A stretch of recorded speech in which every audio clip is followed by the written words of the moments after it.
The following program is rated TV MAL. It contains strong language and is intended only for mature audiences. Yeah.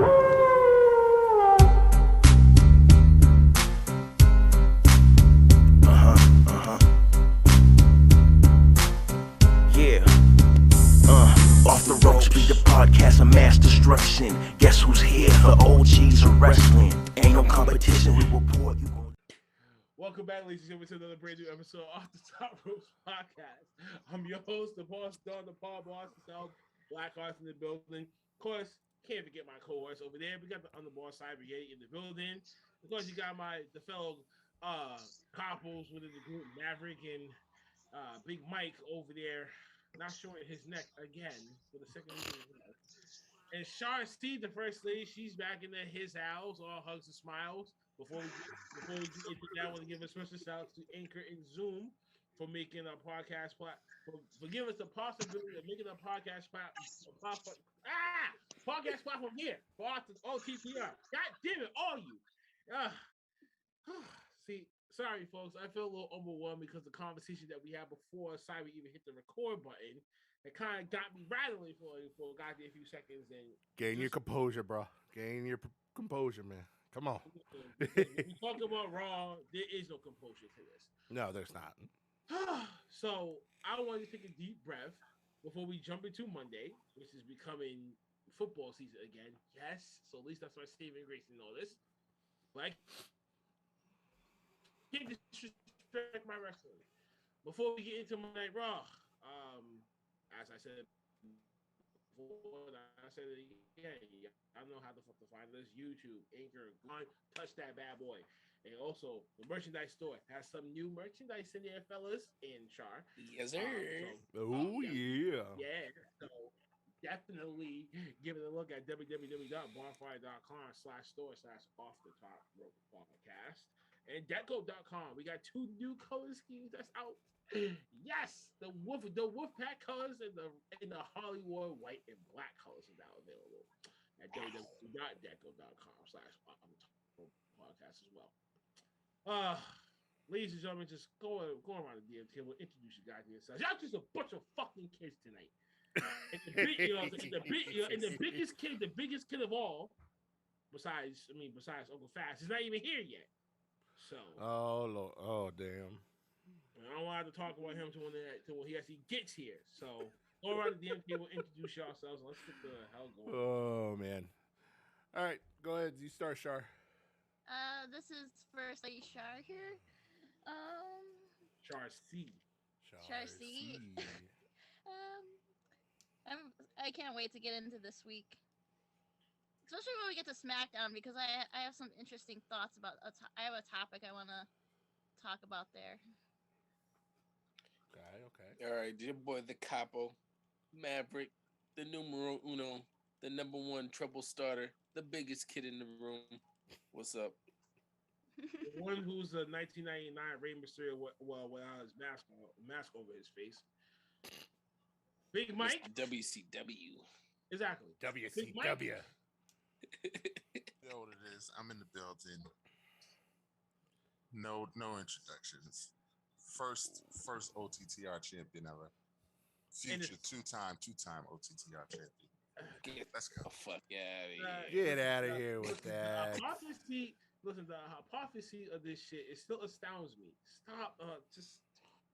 You still got to go through 4 of us, man. I can't 3 other ones. I can't wait for Extreme Rules to just be upon us so we can get this thing settled once and fucking for all, because I hate this shit. And of course, you, Cyber. Yes, sir. Podcast Mafia. Yes, sir. As I will take the words of Mike just this one time, there is no introduction needed. Y'all already know who I am. Y'all have been here every week. Y'all know who I am. You know what I do. I was off the rails crazy last week, and I'm going to be like that again when I wind up winning it all. So we just going to leave it at that. Let's go ahead and roll into this week. This week, let's start off with the beginning of the week, which I hate going into work this day, Monday. Monday Night Raw.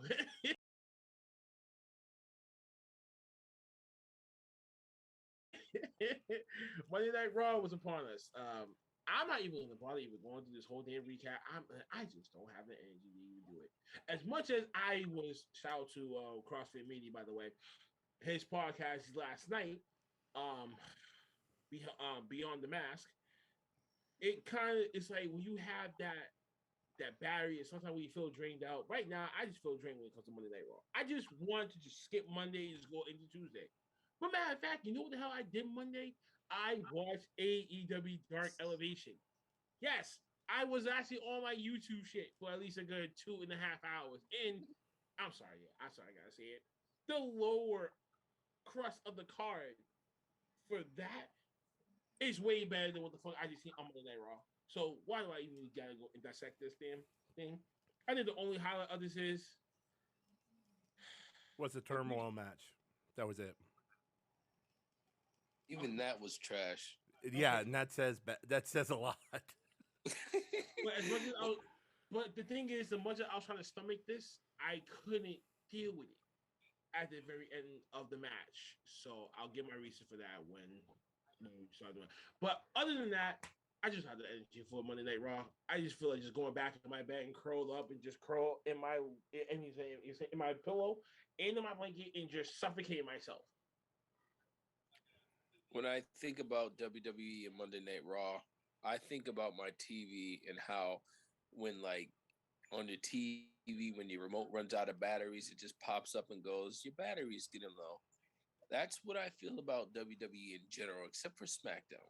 Like my battery's just like, fuck this, I'm done. Like I don't even want new batteries for my remote. That's how I feel with WWE. I couldn't agree more. It's just to the point now to where I just feel like they're just trying to stuff the same old shit down our throats on Monday Night Raw. It is getting ridiculous. I will say this though. Since Damian Priest has gotten the United States title, he has fought or been in some form of storyline on TV about that title than what Sheamus has. And Sheamus has had it for how long? True. I don't want to cut you off, but he was hurt. He was hurt. So I don't want to, let's not kill him because he did get injured. Was it? You bring up a great point, though. Was it more than 30 days, though? Yeah. Definitely. So he should have been stripped of the title, and they should have done a tournament for it, which it would have probably boosted the ratings. Because that would have been great. Because Jeff Hardy could be. Why the hell am I holding that? Jeff Hardy could have been in it. Most of the people down in the 24/7 title bull crap could have actually had a legitimate, time on TV to show themselves off. Yeah. Ricochet. Have you been watching Main Event lately? No. When it comes to his matches, his cameos he's having on there, he's actually been paying to do his cameos before Main Event, and they have actually been really good. So, I mean, I don't know why Ricochet hasn't gotten more time on Raw. It's stupid. Like I said, he's buying his time right now. He's waiting for his contract to run out because he's going to run for the hills as soon as it does. So it's a lot of people in that roster. Mm-hmm. But nonetheless, if the rumor is true that we're going to get a Bobby Lashley Randy Orton title match here in the next Monday Night Raw that comes to Boston, which will be it, and we see Big E come out there, that'd be the saving grace that might actually save that goddamn show on Monday. This is what I could see happen is Randy Orton winds up taking the title off Bobby Lashley, which technically I feel like he wouldn't lose too much shine off of that if he was to lose the title to Randy Orton, and then Randy Orton automatically loses it to Big E. Yeah. Because then both people look like they kind of got screwed over, but they still keep kind of that same level that they were at. Randy Orton, he's a future WWE Hall of Famer. There's no doubt about that. Nobody can take anything away from him.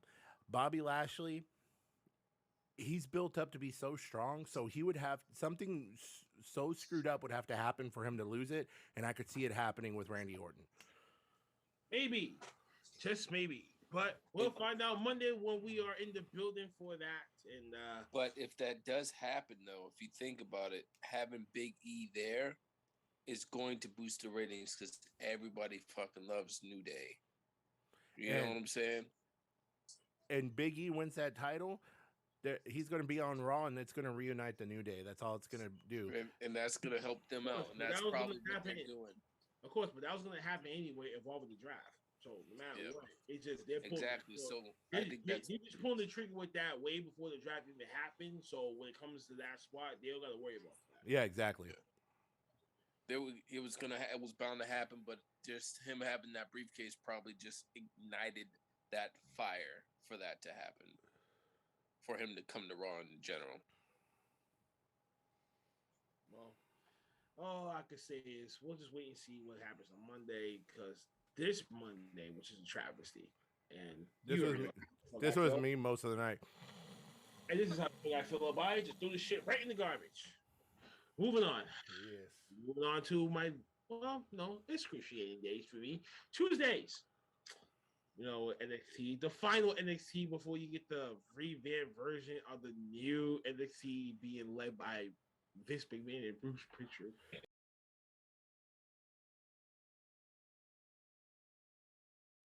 Well, actually, we were talking about this before we started recording. Based off of what I've seen, and including what Dave Meltzer has said, is that Vince McMahon and Bruce Pritchard were only in charge of the rebrand, which means the way it aesthetically looked. But Triple H wrote, and what? And the big decisions too, meaning like the NXT title and all that stuff. Well, from what I was reading, from what I was understanding, it was just they were going to be more in charge of the aesthetic, and Triple H, Road Dogg, Shawn Michaels, and all of them were still going to be in charge of like day-to-day operations and what was going to happen with the people down there. So I don't know if that's 100% true. I don't know if Hunter is going to be 100% by this coming up Tuesday to actually be there. Which he won't. He won't, but I have a feeling. He's going to be on the bench for the next few weeks. I can tell you this. Weeks. I have that could be a month process, bro. Months. It took me 3 months to recover from that shit. Well, I can tell you this. If he's gonna run himself like father-in-law, I wouldn't be surprised if he's sitting in a chair, even if he's not moving. He would be sitting in a chair in Gorilla watching. I mean, that's probably what he was doing before. But again, something as serious, cardiovascular, anything that can sit you out for months. Yes. I mean, yeah. Like I'm only at 28 years old. I had a heart attack and stroke, and I was out of work. I was out of just like life in general for like 3.5 fucking months. Oh wow. Damn. And now imagine me being twice that age. He might be out longer. Very true. Very true. And you know, it could easily fall to Road Dogg and Shawn Michaels, you know, for the next couple of weeks or a month, you know, to run day-to-day operations. But from what Dave Meltzer said and from what I read, Vince McMahon and Bruce Pritchard are only helping with kind of the rebrand, the re-aesthetic, i.e. the Nickelodeon look is what I'm calling it. Okay. I'm waiting for someone to get slimed, you know? No, but I also heard from another source too that Vince is going to be making the big decision where Bruce is really going to be there to try to just be his proxy face. You know what I'm saying? So no matter what, Triple H and this will be just someone day-to-day operation, but when it comes to like, okay, we need to bring X, Y, Z update to the main roster, there is no debate now. No. Once Vince says it doesn't matter what Triple H says. The move is gonna happen. Now exactly. That's what I'm hearing. I'm hearing that when it comes to the big decisions, Triple H got no say in that shit anymore. Like he had his chance and he failed. You know what I'm saying? There's no more of that Samoa Joe shit. Maybe. Well, you know, you got Yeah, let's just get into it real quick. Kaylee Ray defeats Ember Moon. Candice LeRae held a bachelorette party for Indy Hartwell, which is the wedding of the century, supposedly. That's going to happen next week. Santos Escobar defeated Carmelo Hayes. Electra Lopez, Maverick's new favorite girl. That's it, baby. Slam To the party. Oh, just the body, the fall when she did that power slam. I was like, oh, I'm like, they don't see what the fuck I see. They got something there. Gentlemen, we do have a lady in the room, but come on, let's be a little more PG-13, okay? She's crazy. This about ain't the John Moxley. WWE. This ain't the WWE. She's crazy about John Moxley. Yeah. But she don't Done talk like deal. that. Like, I haven't heard her talk like that about John Moxley. I bet she does. Since the very beginning. Don't give it time. It'll come out. She's still Right. wait till she's around. Right. Well, Shit, that's more. Renee Paquette better not fuck up because if she does, Shaw be at the front door. Right? Knocking on that door. Whew. Anyway, the Creed brothers had to defeat some jobbers. Creed brothers is actually looking kind of good. Yeah. Thumbs up. But shout out to the jobbers for actually making them look good. William Regal announces a fatal four-way for the next week's episode to determine the number one contender for Samoa Joe's NXT Championship. Pete Dunne, Tommaso Ciampa, LA Knight, and Kyle O'Reilly during the course of the night. They all give their little skit promos, building up for that match. You know how that shit goes. Yeah. Io Shirai and Zoe Stark defeated Casey Catanzaro and Kaden Carter to retain the NXT Women's Tag Team Championships. Mandy Rose, Gigi Dolan, and JC Jane attacked the baby faces after the match, which made no sense. Why? Especially if you're trying to groom them to be champions, shouldn't they go after the champions, not the losers? Ugh. But Kaden Carter though, way better. I think that was a heel turn, though. That's what I think that was about. But they were already heels in the first place. Yes. I don't think they were. I don't know. It was weird. I don't know. I think maybe that was for Mandy to like make her stand out as a heel. Now I don't know. Okay, She made that mask work though. I give her that. Listen, this is another dashing Cody storyline right there when it comes to that face mask. She made it work. Okay, well, make this other thing work. Cameron Grimes had a bachelor party for Dexter Lumis, and this whole thing consists of Sky Zone laser tag and hybrid PG bullshit hangover movie scenario. And this God. But eventually, at the end of it all, we get the happy couple and the happy step father and mother here, and they all coming together as a family now, I guess. So I'm guessing this is squashed now. And Johnny Gargano's the babyface. I have no fucking idea at this point. We'll find out next week. Yes. Mi Ying defeated some other jobber, which I don't understand it anymore. I just don't. This character just feels so out of place. And you know what makes it more funnier? She reminds me of Sue Young and Kimberly from Impact. Yeah. Yes. You know, just like, I don't need to see that here. Just no. Last but not least, the match of the night was MSK. I love this. Was MSK defending the NXT Tag Team Championships and winning against Oney Lorcan and Danny Burch. But after the match was over, Pete Dunne and his big pet bull and his big British bulldog, Rich Holland, basically beat the shit out of Oney Lorcan and Danny Burch and kicked them out the group. And that's how we left the final episode of the Triple H era of NXT. And that was it. I thought it was a good show. Go ahead, Sam. Oh, my fault. Overall, I think it was an okay show. I still think I agree with you, Blackheart.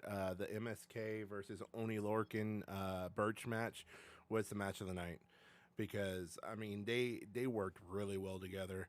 My only issue is this whole marriage thing, bachelorette party thing got way too much time. They have newer talent back there that they could have easily given, 3-minute spots to, and gotten them out there and gotten them FaceTime. But overall, it was an okay NXT. But I feel like it being the last of the Triple H era, I felt like it should have been better.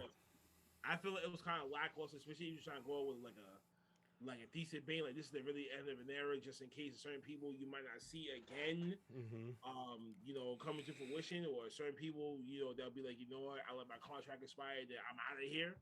Then you might not see that type of flowetry and production of what NXT had presented to us. And now we're gonna get God knows what the hell Tuesday night, 8 p.m. I already told myself I'm watching that just to study What changed? What's there? What's still there? What's not working? Whatever. And I'll bring it down my name. I can tell you this much. I bet you anything. One of the big things that changed is probably the structure of the contracts for NXT, so they don't have a situation like Adam Cole, Aleister Black, and everything else, and people jump in and go into another show in 30 days. I bet you anything that changed, especially with Steiner's son jumping over. If that seriously changes, then Tommaso, Kyle, they better be like, yo. I want my release right now.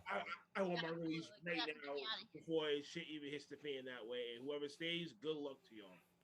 Oh yeah. I must say, for me, NXT wise, like again, that tag match obviously was the highlight of the whole show. That whole wet bachelorette party, that should show you that we're moving into the Vince McMahon era. Yeah.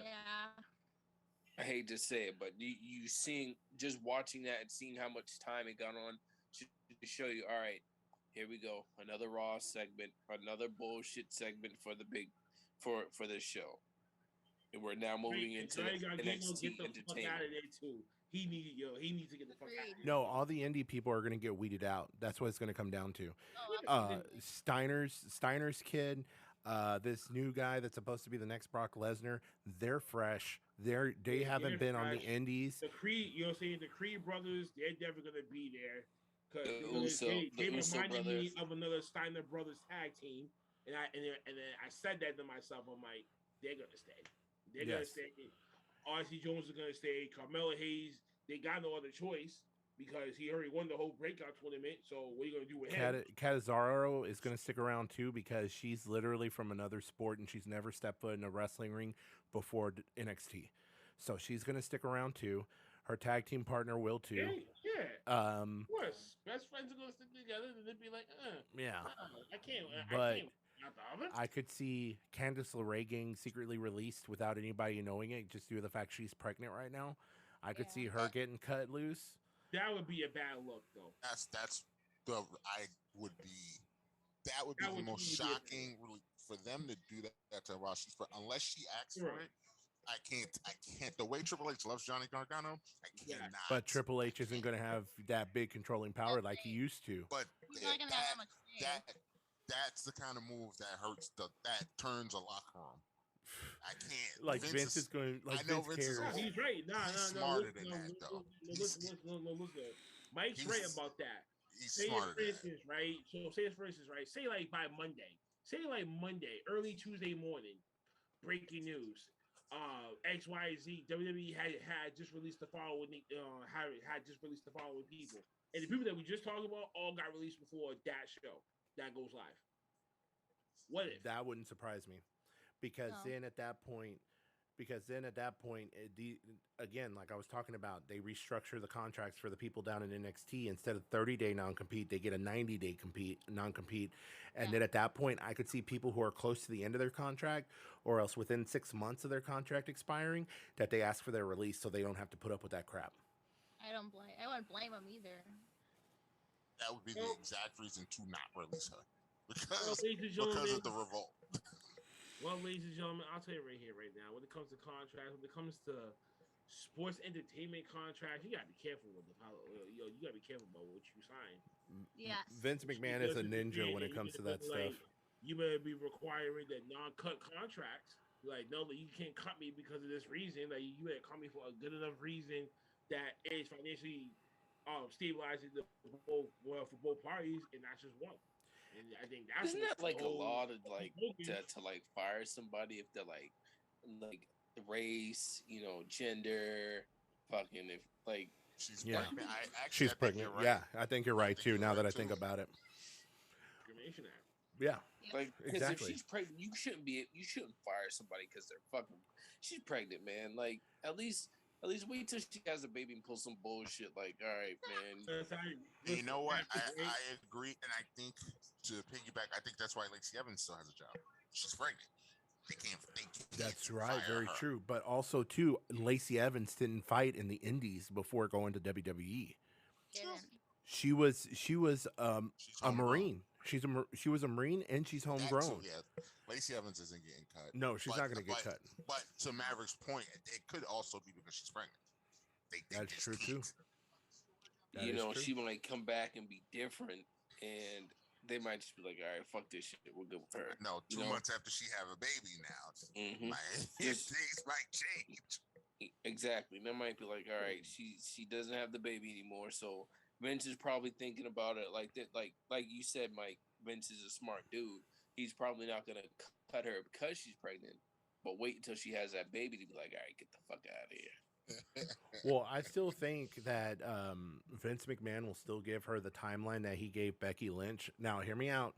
I know Becky Lynch is a way bigger name than what she is, but just out of to show consistency, he is still going to give her that time that he You gave don't Becky want to Lynch. put them more out in that locker room either. Yeah, You know what I mean? So you're gonna have to placate that to see how you placate Becky. yeah. You know what I mean? So I can understand that too. But enough about Tuesday though. Oh wait. I just want to throw in my 2 cents because y'all all seem to not like the bachelor party. I like the bachelor party. I mean, no, listen, It was entertaining. no, listen, right? The bachelorette party sucked. Okay, The bachelorette party So, was not good. you know what I'm saying? The bachelor party for me. The bachelor party was entertaining. Yeah, That was you know what I'm funny. saying? It was lit. You know what I'm I saying? never said I didn't like it. I just said it's the introduction to Vince McMahon era. That's all I said. I didn't say I Right, didn't and like he it. did that, though. Exactly. Like then you remember what the hell that he said? He said this is wrestling, this is sports entertainment. He Yeah. fucked it up a long fucking time ago in that Yeah. clubhouse. Yeah. Yep. And that we still He hear, threw we AEW still that watch alley. the goddamn content as is. So what difference is the fucking make compared to what the fuck that we're about to watch, compared to what the hell that we used to seeing to what the hell that we could be seeing as of next week? It's going to be a major game changer. To be honest, I'm kind of excited about it, but also nervous at the same time because I don't know how far Vince McMahon is going to control how far he's going to control this.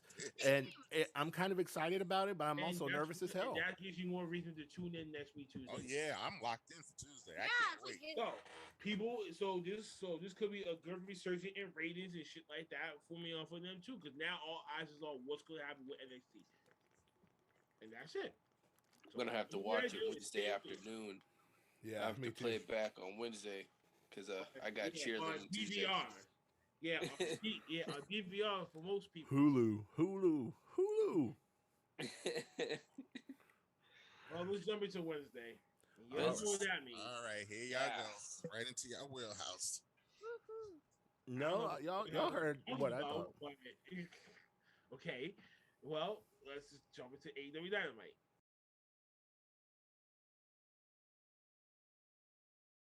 Of course, we get to open the match, which was Dustin Rhodes taking on Malachi Black. It went too long. Way too long. Malachi Black should have ended that way earlier. It went way too long. I swear.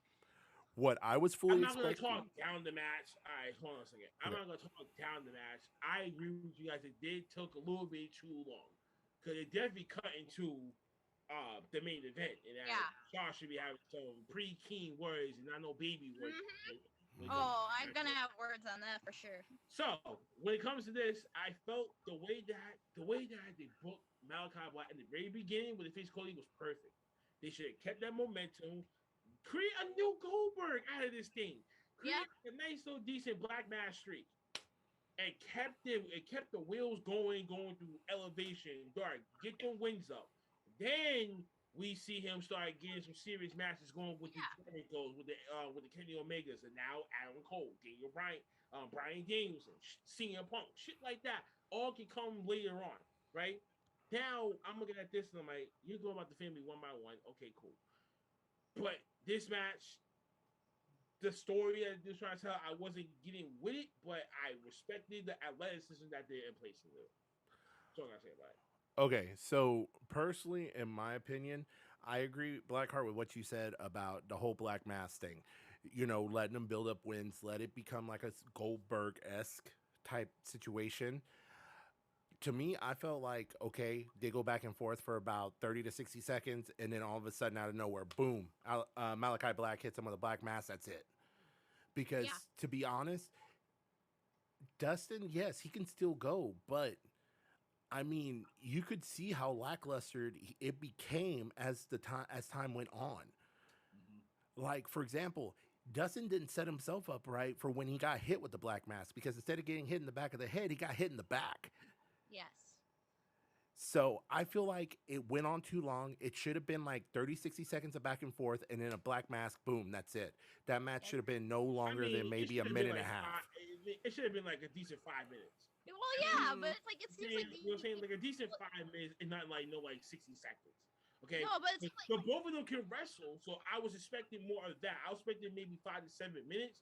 Okay, cool. What a great way to open up, and we still tell a story within that. And then we all know you can play cake that father time waits for no man speech for Dustin, and then that could have created that fatigue moment and being selling that he is a 50 and mid 50-year-old man, for crying out loud. Hey, yeah, but it seems like you want to build like Malachi Black up to be like this big monster, like heel guy, but it's like these matches, these last few matches he's had lately are like, they should be like 5 to 7 minutes. They're going over like 10, 15-minute matches. I mean, that's not what you need to build him as. Black should not be running away from Lee fucking Johnson at all. No. That's what made me like, no.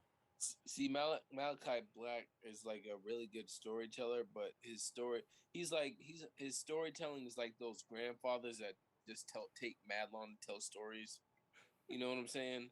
Like, where's the fast forward button? And I hate that. And then I think about Dustin Rhodes, and I think about like he's in that era of like wrestling where he's like an Undertaker, a Ric Flair. Like, you shouldn't be wrestling longer than 2-3 minutes, because then you start to show your age, and then you show that you can't really keep up with these young guys anymore. Exactly. You know who I... Go ahead. Say the same thing to Sting. He's 52. But you see, Sting's matches aren't going that long, though. No. And if they are, they're cinematic, like they were doing with the Undertaker the last go-around. Yeah, he's only had like one or two in-ring matches, so I mean... And they were both tag matches. Yes. Yeah. Yep. Sorry. Yep. Right. The more of the story is as you get older, your matches should go shorter. Malachi Black, like you were saying, Maverick, he's a good storyteller, but he takes way too long. I think the two people that he could easily go to and get advice from when it comes to telling stories, Sting, and then also he could easily go to a CM Punk, yeah, go to those people, say, hey, how can I clean up my telling my stories? How can I make them a little bit shorter but still make them entertaining? Do that, because you know why? These people aren't going to be around too much longer. No. So exactly. Get the information from them now and implement it and have them critique you. Don't, because I guarantee you Sting ain't going to stick with Darby Allin too much longer. He's probably almost done. There is so many really good storytellers in AEW that he could talk to clean up his act a little bit. Because again, like, it's like it's a run-on joke that you're just like, all right, it was funny for like the first 30 seconds, all right, bro, but like, stop. Wrap it up. Wrap it up. Yeah. All right, Mike. If he's gonna be the boogeyman, book him as the boogeyman. Like, it's not hard. That match either needed to be a squash quick match or a long classic wrestling match. And Dustin, like, we all love him and respect him, he can't put on one of them matches. No. So I'm sorry, but you gotta get buried. Like, you gotta be a squash match. You gotta put him over. Like, it's actually quite simple.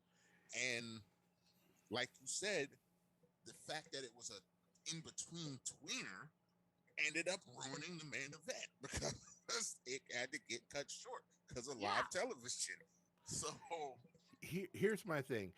Dustin should have been a squash match, and then serve up people to Malachi like Colt Cabana.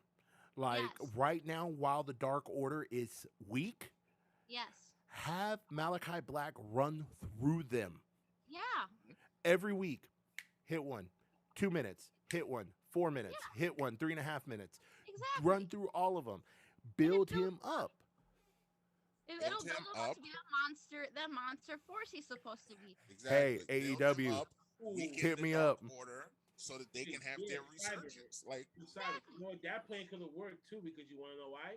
He knocks out everyone, right? He gets up to Evil Uno, right? Who's technically It's the leader right now. the Yes. technical leader as of right now, right? So that builds up enough time for when Bray Wyatt's character comes into play. So he Damn it, takes you over just the stole whole my damn mind. He takes over Read the my whole mind. damn Dark Order, and then eventually he comes in, being like the Dark Saving Grace or some shit.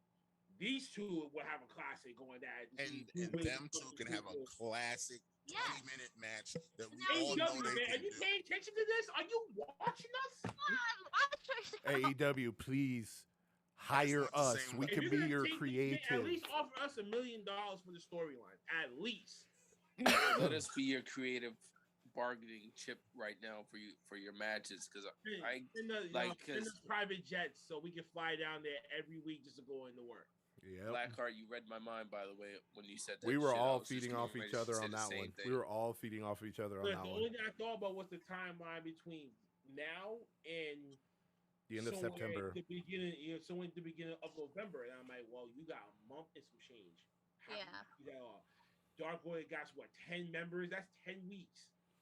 Put And you can do a story, storybook wise. Boom, boom, boom, boom, boom. Should be just enough damn time. and if they were to put Malachi Black on every show that they run, even if the matches are like 2, 3, 4 minutes, he could run through the entire Dark Order Yeah. before Bray Wyatt shows up. You really could. Next, And- you got. Oh, Be the sorry. perfect use for him, I swear.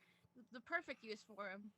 And then I hate to say it, but when Bray Wyatt does show up, that could be his moment to actually tell a fucking long story. Yes. Yeah. Or even better.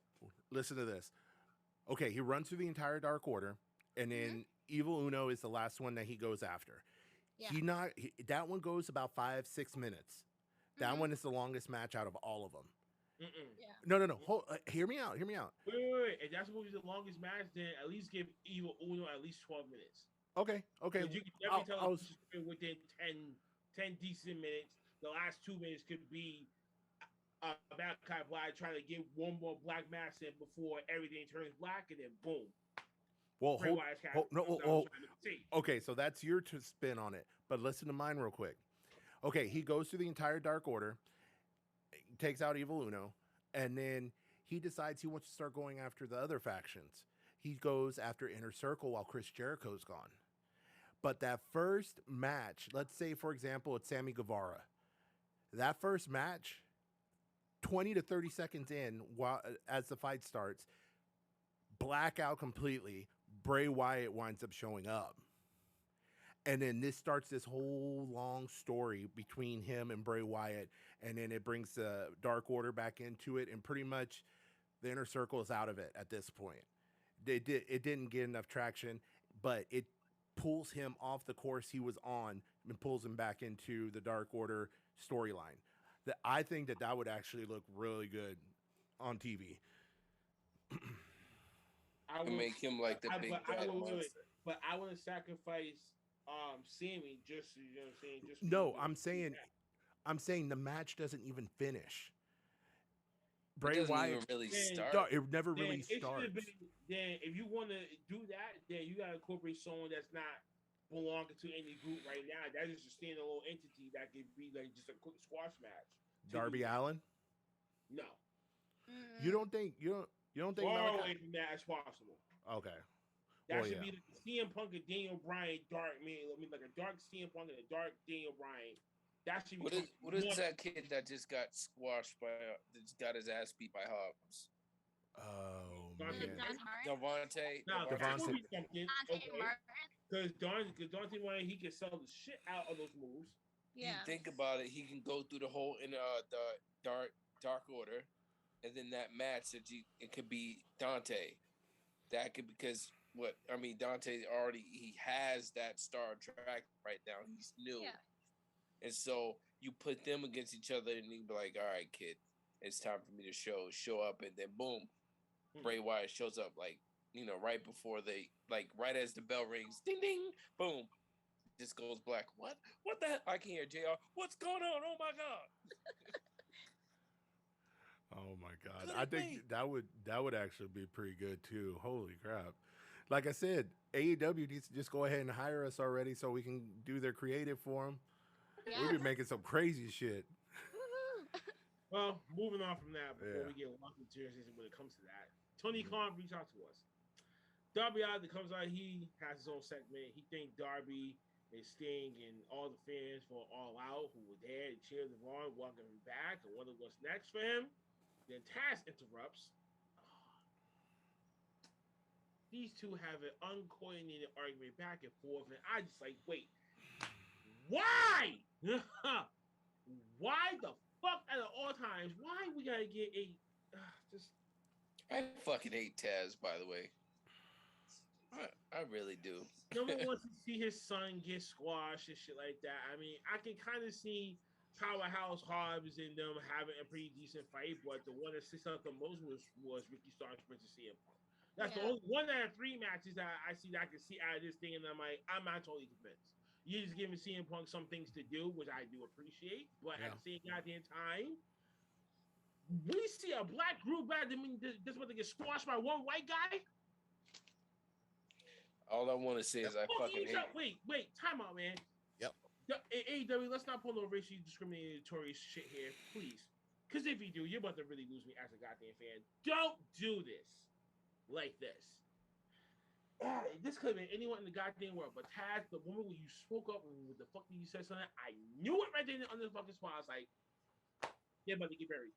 There's no fucking way. I mean, they're gonna lose these matches, and if you lose a 4-on-1 match against CM Punk, I'm telling you right here, I'm walking away from this.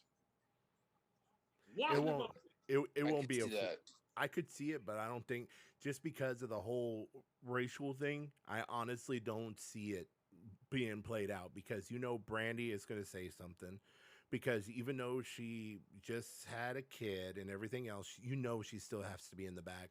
Cody Rhodes is still in the back. All of them are still watching. I seriously doubt they're going to let that fly. And plus, the people who do run AEW, they're young, so they're in that era of time where they're like, we're not really for that. Like, Vince McMahon, who is how many black wrestlers have we seen on a Dynamite? Wait, time out. I have a question. How many black wrestlers have we seen on AEW Dynamite in the past month? not many. Not many. Case in point. But I'm saying, if you think about it though, Right. compared to WWE, and the reason why I'm saying what I'm saying is compared to WWE, they don't have an old dude running their fucking show. Mm-mm. But you still have a young dude that's still playing the same playbook that Vince McMahon does. But also, too, you've got to realize is it's not going to take as long as it did in WWE for a black champion to pop up Now, or I'm a not Hispanic I'm not champion saying to that. pop I'm not up. saying that. Wait. But I'm not saying that though. Well, I'm saying in this case is CM Punk has been away for 7 years, right? Mhm. He comes back to a brand new promotion that he's getting that throwback in his stuff. Good for him. I really do miss CM Punk. I really do. There's other young people in that locker room that you can develop, start from the ground up. And He work your way does. to do that to get your wings back. You know what I'm saying? Get your motor back. So we come to the big matches like the Kenny Omegas, Daniel Bryan and shit like that. You I can actually actually agree go with so you. goddamn well that you can really go at full blown scale and have 45-minute matches for pay-per-views, and we would love the shit out of you for that. Why we gotta get here where you're already taking the shortcut way, jumping ahead of the line, and you're already squashing something that's already been established since this promotion has been going on. And that's already discredited them. It's already bad enough that Brian Cage is already being misused. And he's not even in the group anymore. But watch how this shit happens, and then you're gonna see a Powerhouse Hobbs just be like, what, fuck this, man. I gotta just go out on my own again. I agree with you Are we on that. seeing another Hurt Business moment? I really hope not, but I agree with you. I'm smelling that right here, right now, though. Real shit. I agree with you because I really don't want CM Punk to jump right into anything right yet. I mean, Darby Allin is probably going to be the biggest match he should have this year, only because it's been 7 years. So that should be the biggest match he has this year. Yeah, because after that, yeah, he needs to develop his talent again. Oh, Because absolutely. I mean, you saw when He needs to go. He needs to go to the ring rush, which means his ass should be on elevation. His ass should be on dark. Getting after all these younger, getting at these younger indie guys that's getting signed to AEW. You know, work your way up through that, and then that helps. And then on top of that, that helps viewership for YouTube. Yep. Give those other guys use these guys give as them star a power. chance to Use these guys as star power, and get some numbers up every platform that you can. Why is it always just for one thing for television? Now, understandably, that TV contract is what fuels this. It was fuels this promotion, but it's these YouTubers and shit like that too. That's also another lifeblood. That's what they should be doing with all these newcomers that are coming to AEW. They should be doing with Daniel Bryanson too. They should also do it with Ruby Riott. I mean, but you see what she's doing with this whole tag, the 3-man tag. I mean, a lot of the two of her tag team partners you haven't seen wrestle like that in a while. But I'm saying like that's what they should be doing, is having these people fighting indie wrestlers consistently until they catch their bearings again. Well, here's the thing. With CM Punk, yes, I 100% agree. It's been 7 years. He needs to get ring time in before he's brought up to bigger platforms. But Bryan Danielson, on the other hand, he was active all the way up to WrestleMania this past year. Yeah. So realistically, I can kind of understand where Tony Khan and some of the head honchos of AEW are in regards to wanting to put him up in the big picture kind of quick. I don't think he's going to win the title within the next couple months. No. I don't know. Kenny Omega is still very powerful with that title. He is still doing a lot. Hangman Adam Page's title to win and no one. Exactly. If anybody but Hangman all was the people that are coming in are just helping the promotion, getting more notoriety, getting more stars, getting more views, but more importantly, that it's like a crossbreed of the new and old generations all in one locker room. Yes. And that's what blends in, and that's what's going to help create this new current day and age of professional wrestling. And that's what they bring to the table. So I understand that. But Hangman Adam Page is undoubtedly the person that's going to take the crown from Kenny. Take the belt off of Kenny because number one, storyline that these two have been in for a long time. Yes. Now this is like the climax of that rivalry to where we're going to see a happy ending at the end, and we know it. So by Revolution time next year, 2022, I could see Hangman Page is going to be champion. He's going to have that belt. Guaranteed. Watch. And then you know what? This is when Daniel Bryan is going to be stepping in and to actually challenge for the title and actually make it a legitimate challenge for it.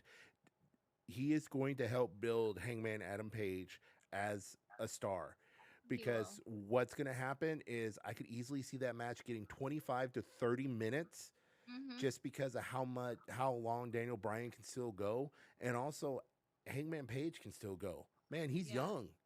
He's going to be able to put on a really good match. Yeah, this match needs to be a solid 40 minutes. Oh, I wouldn't complain. No one would complain, because you know why? Just straight athleticism, no screwy finishes, no runnings, no nothing, just straight up. No. These two going at in the ring, proving, and one is getting the rub from another that's going to make him a superstar.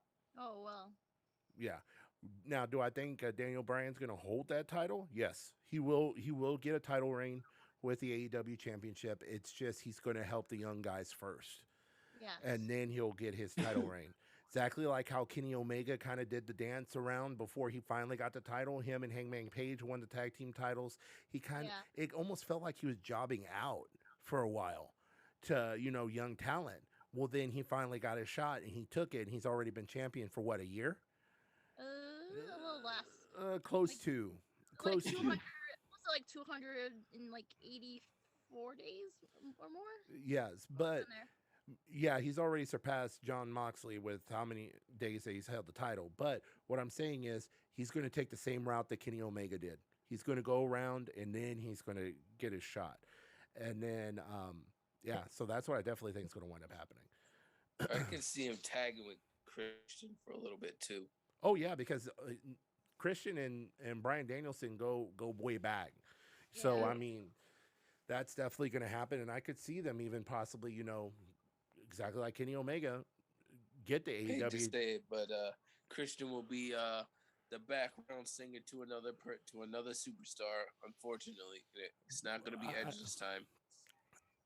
Moving on from that, To ladies be- and gentlemen. To be honest, I don't really think that Christian Cage is going to be a background person because if you look at the first time he left and went to TNA, he was not the background person to nobody, and I honestly don't see him doing that. Nobody. I honestly don't see that happening to him this go around, especially if this is going to be his last one. No, Yeah. no way in hell. He's going to be No. the head person, or else they're going to be equal. Exactly like Penta and Ray Phoenix. Yes. They're not. One's not bigger than the other. Both of them are just as good. Yeah. So I mean, Indeed. That is a solid. That is a solid luchador team too. By the way, like Love a those real dudes. solid one. I bought their new shirt too, so I'm kind of happy about that. Nice. Yeah. Moving on from that. Hold on. To piggyback off the Kenny Omega thing, Go ahead. it makes sense for Hangman Page to win the belt. Everything y'all said makes sense, and it's so nice that y'all all think that. Oh God, here we But- go. I'm just like, now y'all are giving AEW this love fest. We give them credit; they can do no wrong. I'm telling you, they are a business just like the WWE, and I'm this is telling what I'm you, trying to tell dudes. CM Wait, Punk Mike. and Brian Danielson move ratings. And as much as we want Hangman Page to win the belt, and he deserves it in his storyline, you can say what you want. He don't get the ratings that CM Punk and Brian Danielson get. And at the end of the day, ratings equal sponsorship equal money. And we could sit here and hope and oh, that makes sense. But I'm telling you, don't be surprised if you see Punk or Danielson win that title in the next 3 months, because them dudes get ratings. You can say what you want. AEW has never had the ratings they've had in these last 2 weeks. They And might. why they is might- that?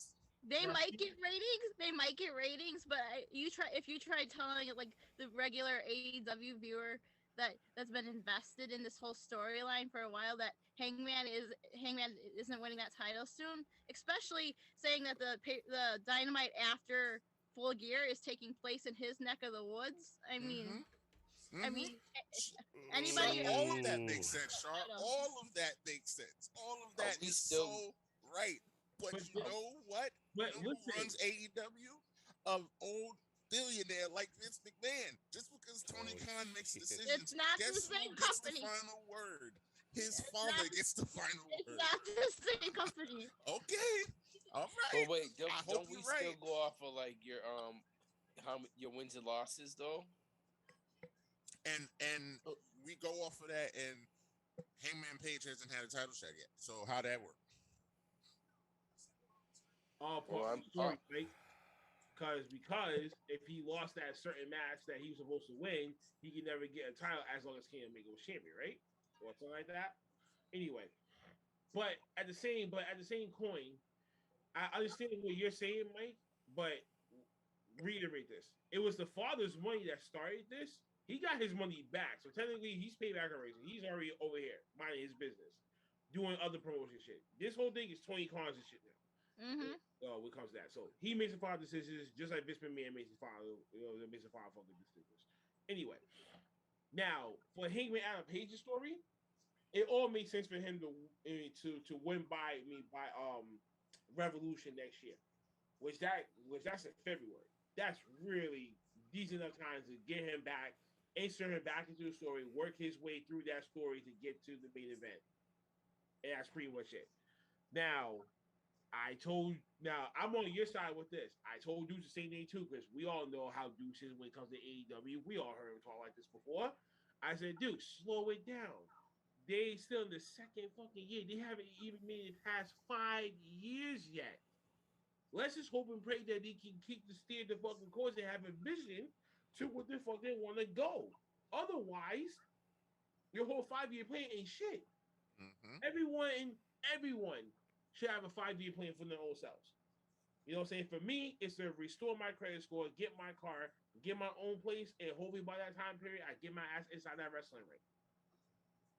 That's my 5 year goal. And I'm 31, so that gets me to the year 36. Now, if AEW doesn't have that type of plan for them, that they just fly out the shit of their pants, I think R Anderson said it best before. I think he said in the documentary that he was telling Eric Bischoff, like, you're giving out fresh matches every week, but you should develop the story and, you know what I'm saying, like, prolong it so you can get something out of it.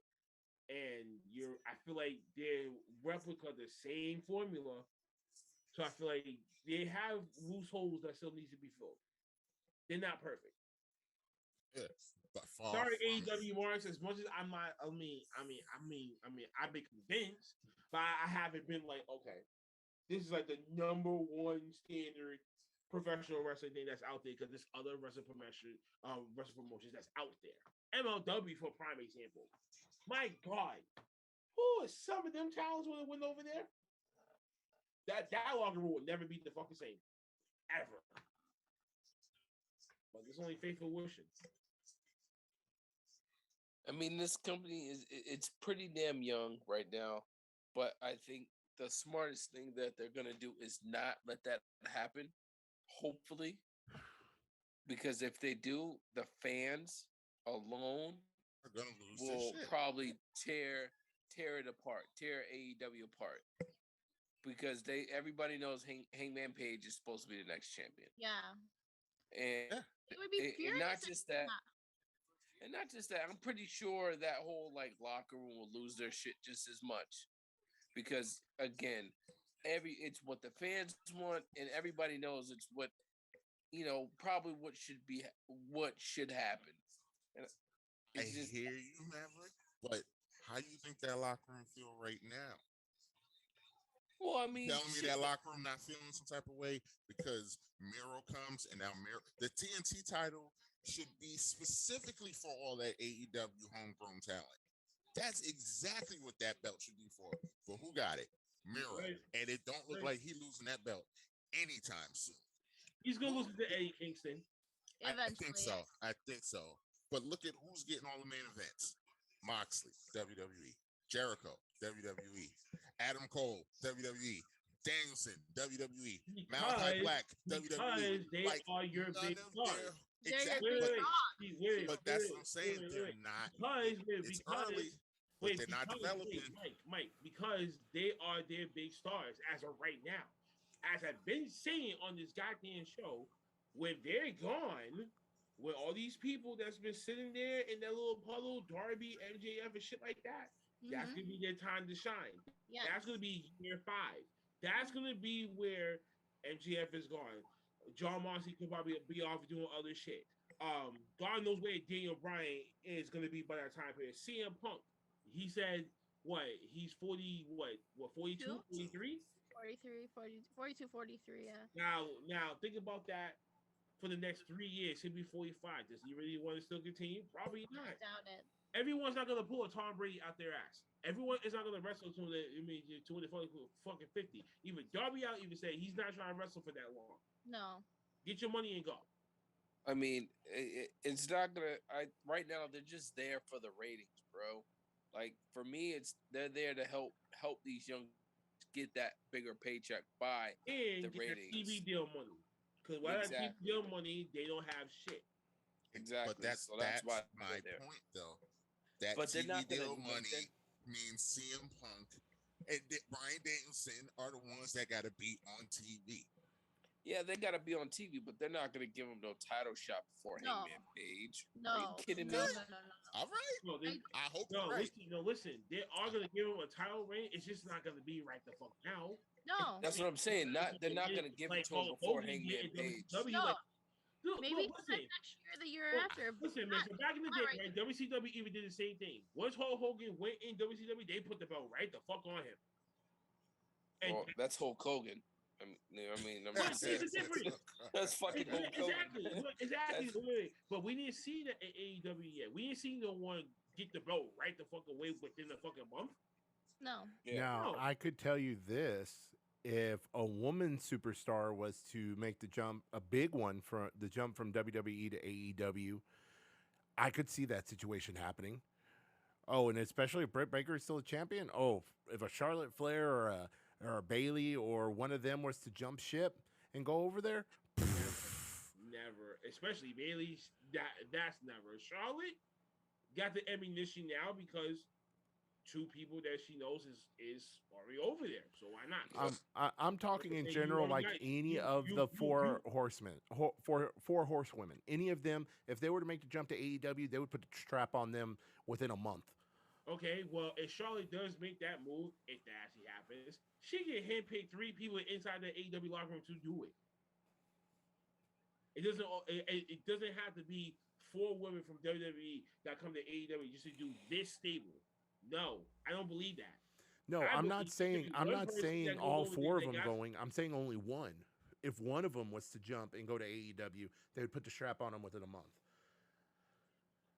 Nah.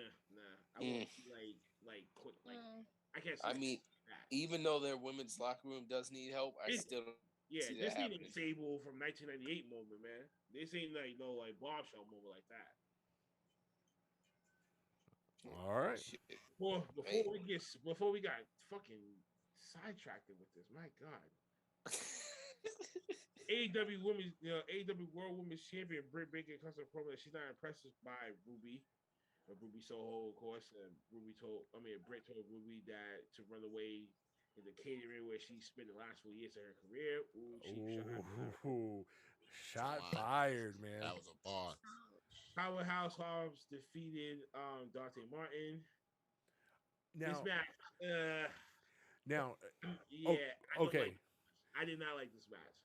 I didn't like felt it. rushed. It felt it looked sloppy. The finish was confusing. I thought Dante kicked out, but for the way that he looked, it didn't look like he was That kicked out. match was trash. It was, but I'll tell you I this. was trying to give the match a little mercy, but since you want to go there, Mike, fuck it. Then the match was trash. I'm sorry, Dante. I'm sorry, Powerhouse Hobbs, but yeah, I don't know. I'll say this. This is the first time I've seen This is the Dante. first time I ever had to do that. This is the first time I've seen Dante Martin on AEW. And I would have to say, I mean, his movesets look good, but I mean, yeah, the match was still 3 kinds of a dumpster fire, you know? But His partner coming back. I'm still sick of seeing little guys versus big guys. Like we all know Dante Martin wasn't gonna defeat Hobbs. Yeah, man. When's his it's- partner coming back, man? all I got to I- say, is I hope AEW's 5-year plan includes a cruiserweight championship. It needs a high flyers belt. It definitely does. It needs to Like include a an cruiserweight. exhibition? Or like an exhibition or something? I would say more of a cruiserweight championship because that's everywhere. But I mean, the X division. I mean, they would have to come up with a new unique name for it. It wouldn't. It couldn't. Light heavyweight championship. That has too much of a WWE smell to it. So it's cruiserweight. It's the weight division, bro. You wanted to call it. I mean, didn't the WWE have a light? Yeah, they have. lightweight. They Yeah, had one like way back then, in the very They beginning. had light heavyweight, and then they went to Right. cruiserweight because cruiserweight sounds better. yeah. Man, light I heavyweight. just, And I all mean- using that, you can make it popular again. True. it has to be redone and revamped in a certain way. Like if they do a light heavyweight, it has to be like revamped so that way it's not WWS, but it's better. Yeah. It's AEW. You know what I'm saying? Like they have to do something to make it different. And also, too, I mean, they could technically do an open weight. I mean, kind of call it open weight, and have Yeah, it more that- towards. yeah, that's- I like yeah. open weight. Yeah, like that's New Japan though, and you don't want to take that. Oh, you know what I'm saying? Never wait. Another title. Yeah, the never open weight championship. Yeah, that's part of New Japan. But I mean, it still has a good ring to it. I mean, they need something for the lighter guys. They need something for the lighter guys. Cruiserweight would have been nice, but that's already Pete Dunne and WWE shit, so they can't do that. Moving on, that match was trash. Yeah, moving on from that. There's not more to say. This motherfucker is motherfucking heel of the year to me. I'm sorry, MJF. Oh, absolutely. my God, MJF comes out. yes. He's still upset about the Chris Jericho match from the previous week, but trash is Cincinnati, and you got Paul. You get Brian Pillman's family in the front. Oh and my you get God. directly at them, and oh my God, bless that sweet lady. Oh my God, just I hope he gave her the heads up that she was about to get roasted. He did because she was laughing too much. She was cheesing too much through it. That was the only thing that threw me off. And she knows the promo. business already as is because of her brother Brian. You know what I'm saying? God rest his soul. Her cheesing while he was killing her was the only thing that threw that off because he was killing her. he was killing the both of them. He was killing them. He was killing the sister too. And then that tweet he sent out the day after, talking about it to put her in premature labor or something. Well, I mean, she did have the baby. Just side note, she did have that baby. Yeah. He tweeted out that she had the baby, but I mean, what are you gonna do? It's MJF is a fucking asshole. He hit her with that 16 and pregnant line. I was done. I was crying. I was rolling, man. Our 16 and pregnant line was funny as shit. Listen, man. MJF is going off. He's about to do some crazy shit. Brian Pillman Jr. runs out, basically try to stand out and shit like that. Is it still on? Of course it's still on, you fat fuck. Get your ass in here. That's the E Dukes, by the way, folks. E Dukes can go do something with himself. Anyway. Oh my God. If he gets in here, we'll be on this show for another hour. For some weird fucking reason, MJF orders Warlord to sit in the fucking corner like a lapdog. He does. And I mean, eventually we're gonna see Warlord not taking no shit from him anymore. I'm waiting for him to turn. But he actually does it, and then now Brian Pillman just oh my God, that fucking scenario. I said this in the group bubble. I would have knocked his lights out the very moment when he said that last bar that he said. Boom, my fist would have been attached to his face. Off rip. Yeah. I would have been fine. I would have took a fine, whatever the fuck. You know what I'm saying? Like, no, that was for real. That was a shoot. That was a real ass punch. That wasn't no face shoot. That was real punches that I threw at your face. Anyway, he gets mollywopped by Warlow, and Griff Garrison tried to come in and make the save. He gets smacked, and basically MJF just walked out victorious and basically said, "Fuck you, Cincinnati," and that's the moral of the damn story. He's on it. Yeah, he's on it. I love it. I love to hate this dude right now. I'm speechless right now because me having to relive that in my head. I'm like, if he would have came to Boston into that shit, fuck that, man. I'll find out what limo that he's driving. I'm waiting for him with a brick. Oh man. Just to get at him. I'm like, oh yeah, you want to say this shit about us? Boom. Enjoy Concussion City, motherfucker. I wouldn't. Oh man. So please don't take that seriously, yo. Anyway. Oh man. But then we get a 6-woman tag. Ruby Soho, Ruby Soho. What am I thinking? I'm thinking about Rampage. My fault. Yeah. Sorry, folks. Ruby Soho had a one-on-one match against Jamie Hayter. Nice cheeks. Sorry. That was supposed to happen. I was saying the same thing. I just didn't want Chris Statlander. Chris Statlander. I'm telling you. Chris Statlander too. Chris Statlander too. I can't knock them both. Anyway, the Brit and Rebel ambush her, and then you get Rio and Chris Statlander coming out to make the save, and you get even the odds Dallywhack 3 women, and eventually that's going to be announced for Rampage. So, 2.5 women. okay, 2.5 women. Oh man. Wow, crazy. I don't know what this fat fucker is. He should have been in here already. Next we get the Pinnacle defeating the Dark Order. After the match, the Dark Order basically fucking implode. Yeah. Much. And But we've seen this coming for weeks now, so Jesus, then we get NJ, Tay Conti looking at what's happening, and I'm sorry, NJ might have to be temporarily the boss right now because I think they're gonna listen to her real quick. So Shaw should be behind this move. no, don't give this main event. Oh my god, But- where do we begin? Wait. I'm not saying Before we get there, it's story time with Adam Cole, baby. Baby. Yeah, I was just gonna say that. I was just trying to get to that. But yeah, Brian Pillman ends up going Tony Khan. He gets a match, gets MJF at Grand Slam, blah blah blah.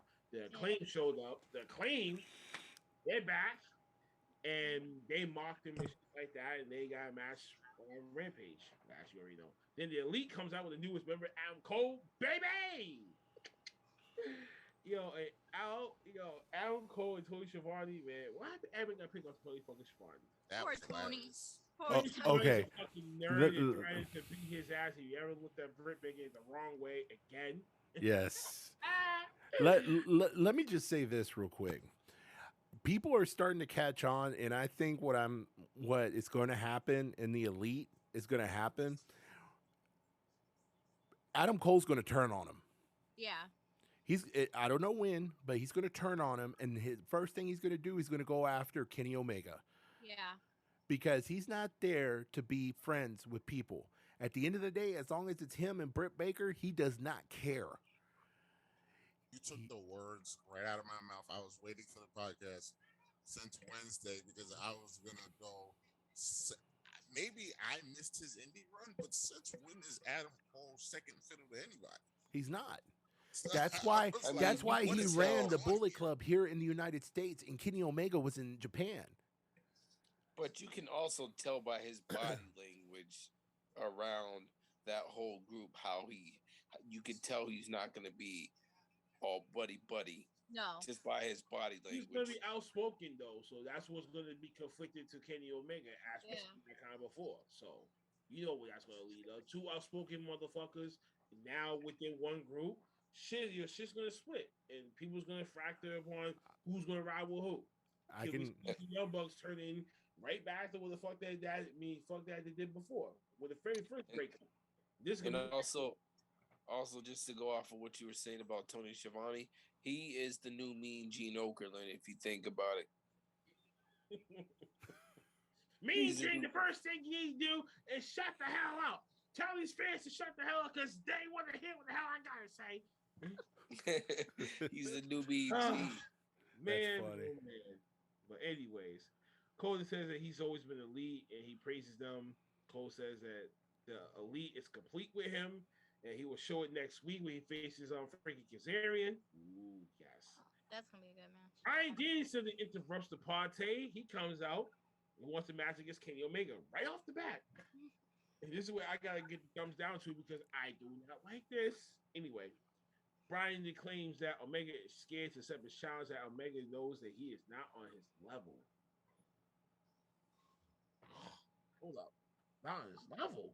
You not see how Kenny Omega's been doing ever since that he had that belt?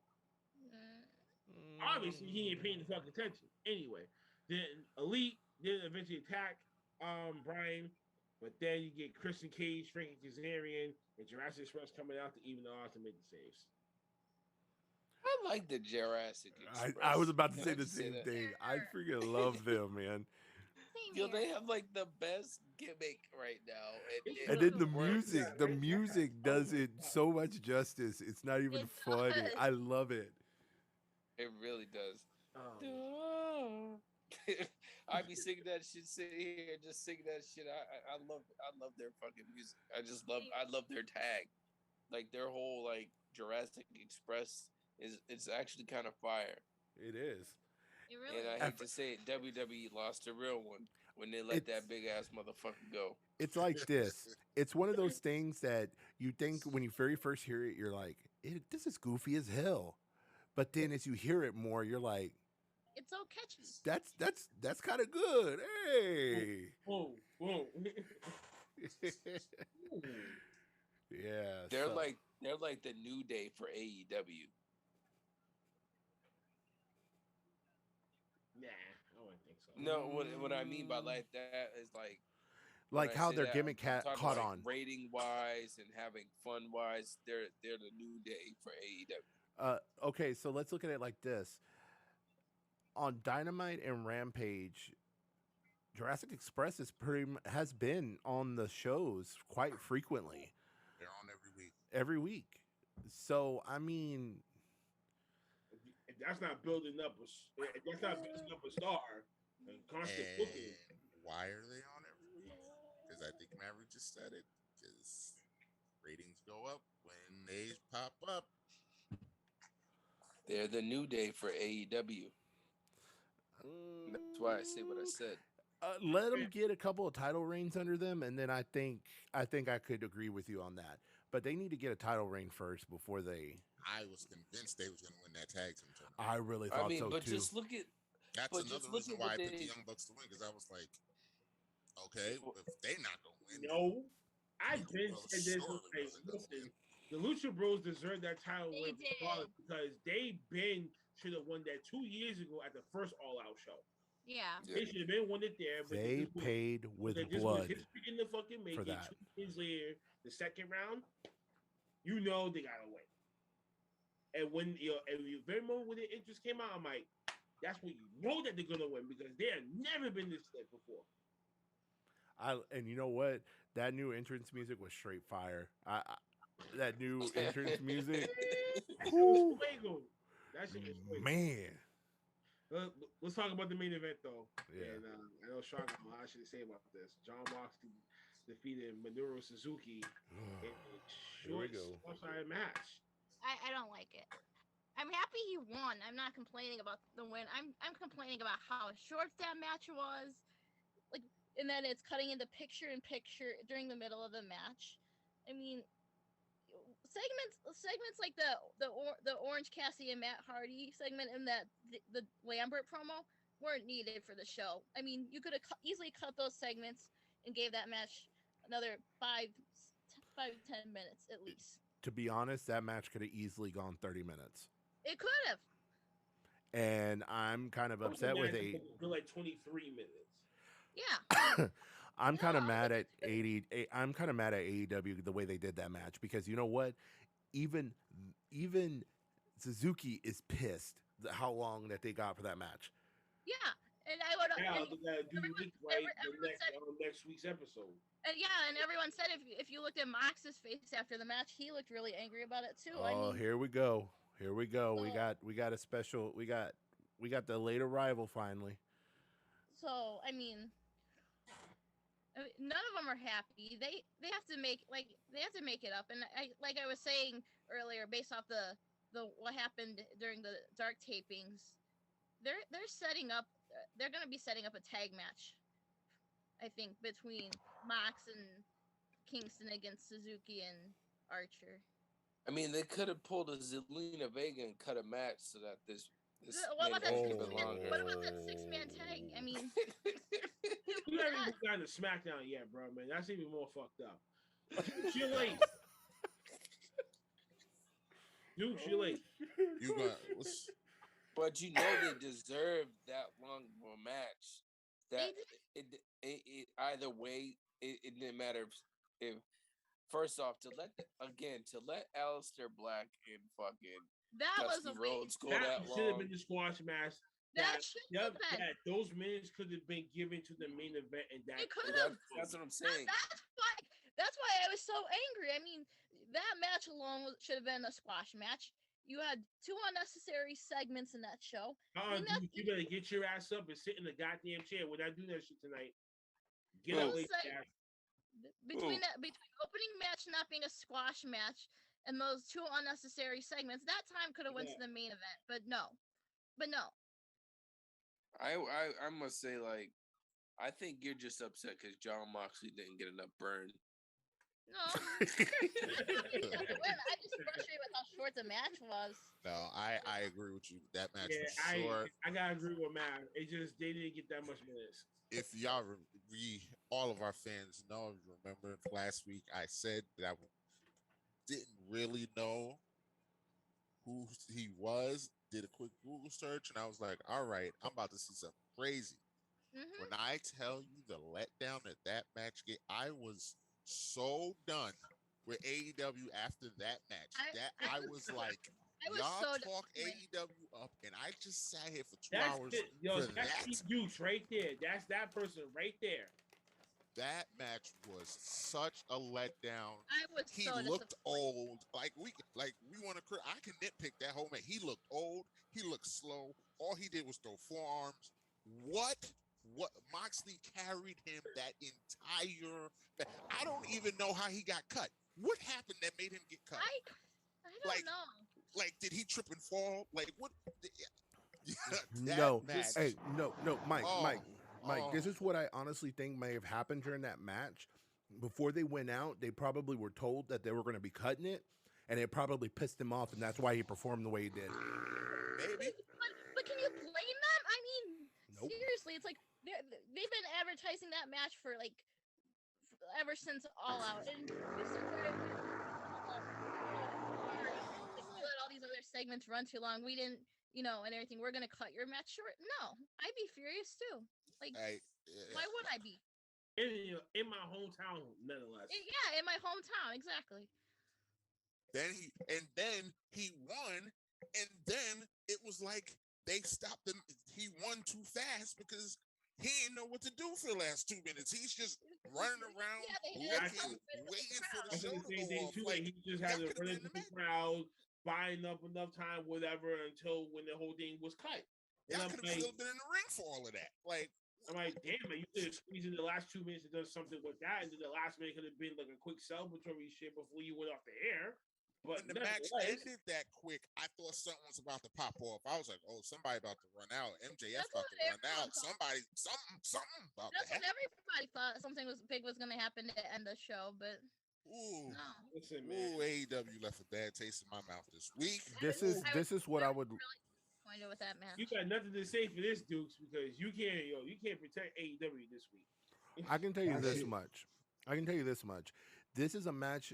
I know they wanted to put it on AEW, but this is a match that needs to happen in New Japan. Yeah. Oh, that it has. It has to. It already has. Oh, yes, that's right. It has. February of 2020 at the New Beginning show in Osaka when he was like the United States champion. That's right. That makes it even worse. That makes it worse. Before.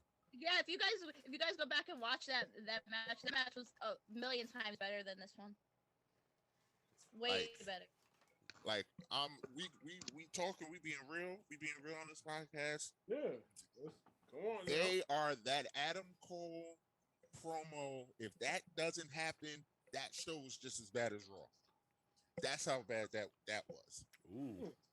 Without Adam Cole saving them, that's how bad that show was, because the opening match was weird, didn't make any sense. Yeah. The Hobbs match was trash. Duke's face. The women's match was okay. It was okay. Okay at best. Darby segment was okay, and CM Punk saved the show. CM Punk and Adam Cole saved the show. I feel like like I said, if that opening match was turned into a squash, it should have. The Lambert promo was cut. The Orange and Matt segment was cut. That and the main event would have got time. That match could have turned out to be something special, but the way it turned out was just a disaster. I think I might have to agree with you on this one. I think they might have told them right before their match happened that it's gonna be this long, and this is why. You know what I'm saying? And I think that might have pissed them off, and just enough to be like, yo, we're not even fighting that long. We can't give them a great performance. And that'd be disappointing for them, especially. I mean, for two great wrestlers like that to not even wrestle that Listen, long, how about I'd this, be right? pissed too. Like a slap in their face. All right, wait. All right, so how about this? So let's come to agreement about this, right? And then we'll shade down the opening match and made that to like a 3-minute squash match. Okay. Yes. They should have never had the Pinnacle facing off against the Dark Order in the No. first place. That should have been on the AEW Dark. You know Yes. what I'm saying? That whole match was what, 7 to 8 minutes? Yeah. That's what, 11 minutes that I just counted that could have went to that main event. And that would give the main event like 20 minutes right there. It would have been perfect. Exactly. A main event like that should always have like a 30-minute time slot. Even if it doesn't last 30 minutes, it should have a 30-minute time slot. Agreed. And this is what sucks about TNT not wanting to have an overrun either. I mean, That's that match would be perfect for it. It cost them money. I think for this initial contract that they did with AEW, they didn't want to allow that because they didn't know what they were going to get. But now, when they move to TBS or whenever they get this new contract, this new television contract, that's going to be on the table now. They're going to be able to actually go in and say, okay, we're going to give you this much overrun time if you need it for your main event. And then that should help a lot. A match like that, like I said, it's just like WWE. They always give main events a 30-minute time slot because you never know what you're going to get. Like I said, you put, like I was saying, I said it a lot. You know, you cut the unnecessary crap you don't need. You turn that opener into a squash and give them the extra 10, 15 minutes. Give them like 20, 30 minutes to close the show. That match will be like stealing the show. I mean, that's also going to mean if you have a 25-30-minute match, that you know there's going to be a couple of picture-to-picture moments. Yeah, so but that work during that event. Yeah, but what sucked was like trouble. 4 minutes. You get 4 minutes of action. Once they come back from picture in picture, it's like only 4 minutes of the match. I mean, that was crazy. I mean, why? Like, 2 picture-in-pictures was like, I would say it equals like 6 minutes. So the whole match itself got to be like an 18, 20-minute match. So altogether, it would have to be 24 minutes. But still, like, even the 20-minute match would be better than what we got. I mean, they have to do better with their time constraints on there. Again, this is why I say 30 minutes, because you got to add in the commercial breaks. You know what I'm saying? You got to add in all the other bullshit. As I broke it down. And that's why I say a 30-minute time slot, because that will help out a lot. That will give them a really good time to get their shit off. You know what I'm saying? Agreed. Well, all right, let's move on. Well, dudes, there's nothing that you can say about this. Nothing. Lackluster at best. I give AEW this week a 3 out of 5 stars. I'd have to agree, surprisingly. Especially coming off of All Out. That was disappointing. Yeah, I think that's what it was. I think everybody's high is done. It was like a fart went off in church. Yep. Everybody's like, what's that smell? That's what the fuck it was. That's eating habits. Moving on to Thursday. Something came on Thursday? Yeah, Impact Wrestling.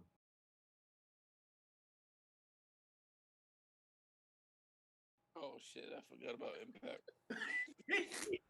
Yo, here we go again. We doing Impact. Okay. All right. I'm not even gonna lie. Impact for at least a month and a half now.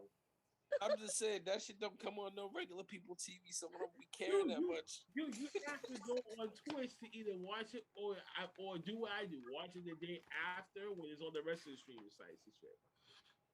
That's how I treat you. That's how I catch it to it. How do you think I watch all these other pay-per-views that's going on? Shit, you better start tagging me in this Impact shit, man, so I can watch it the next day. I'm highly disappointed that I didn't know that shit still came on. Here we go with this shit. Here we go with this shit. Yeah. Who's even on TNA worth watching? Moose. You have Chris First of all, Bey. TNA You have now Josh Alexander. Oh, and then dudes come into play. Oh my god, my night just got worse. Oh, Oh damn, I can't even right now. All right, let's get Thursday out the way. Come on, let's bang out Impact real quick. my God. If y'all can actually let me finish, shit. Well, if y'all can actually let me start. See, we haven't even started this damn thing. All right, Impact Wrestling. All right. So we got Mary Rose with Jessica Havoc versus Tasha Steelz with Savannah Evans. Savannah, I think a body slam my ass any damn day. Anyway, what was I saying? Rosemary won by pinfall. Yeah, the match was stale. Yes, the match was fucking stale. Like most of Impact. Yeah, I'm sorry I had to kind of say that, but then it comes to backstage and Ace Austin gets intertwined with Billy DeMore, and he gets assigned to find other people to have a 5-on-5 tag team match for next week and find some partners. And Brian Myers ended up being one of them. Who was the other two? Moose and W. Morsley. And throughout the whole night, Christian Cage goes around the damn building. He asks Eddie Edwards. Shout out to Eddie Edwards for the straight out of Boston sticker that he had on his vest. Sammy Callahan, Josh Alexander, and Chris Sabin. Thank you, Shassi. This is Welcome. Yeah.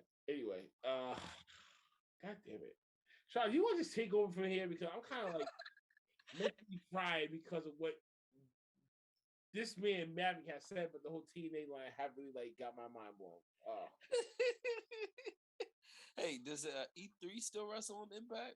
He's he's in Ring of Honor right now. Oh man.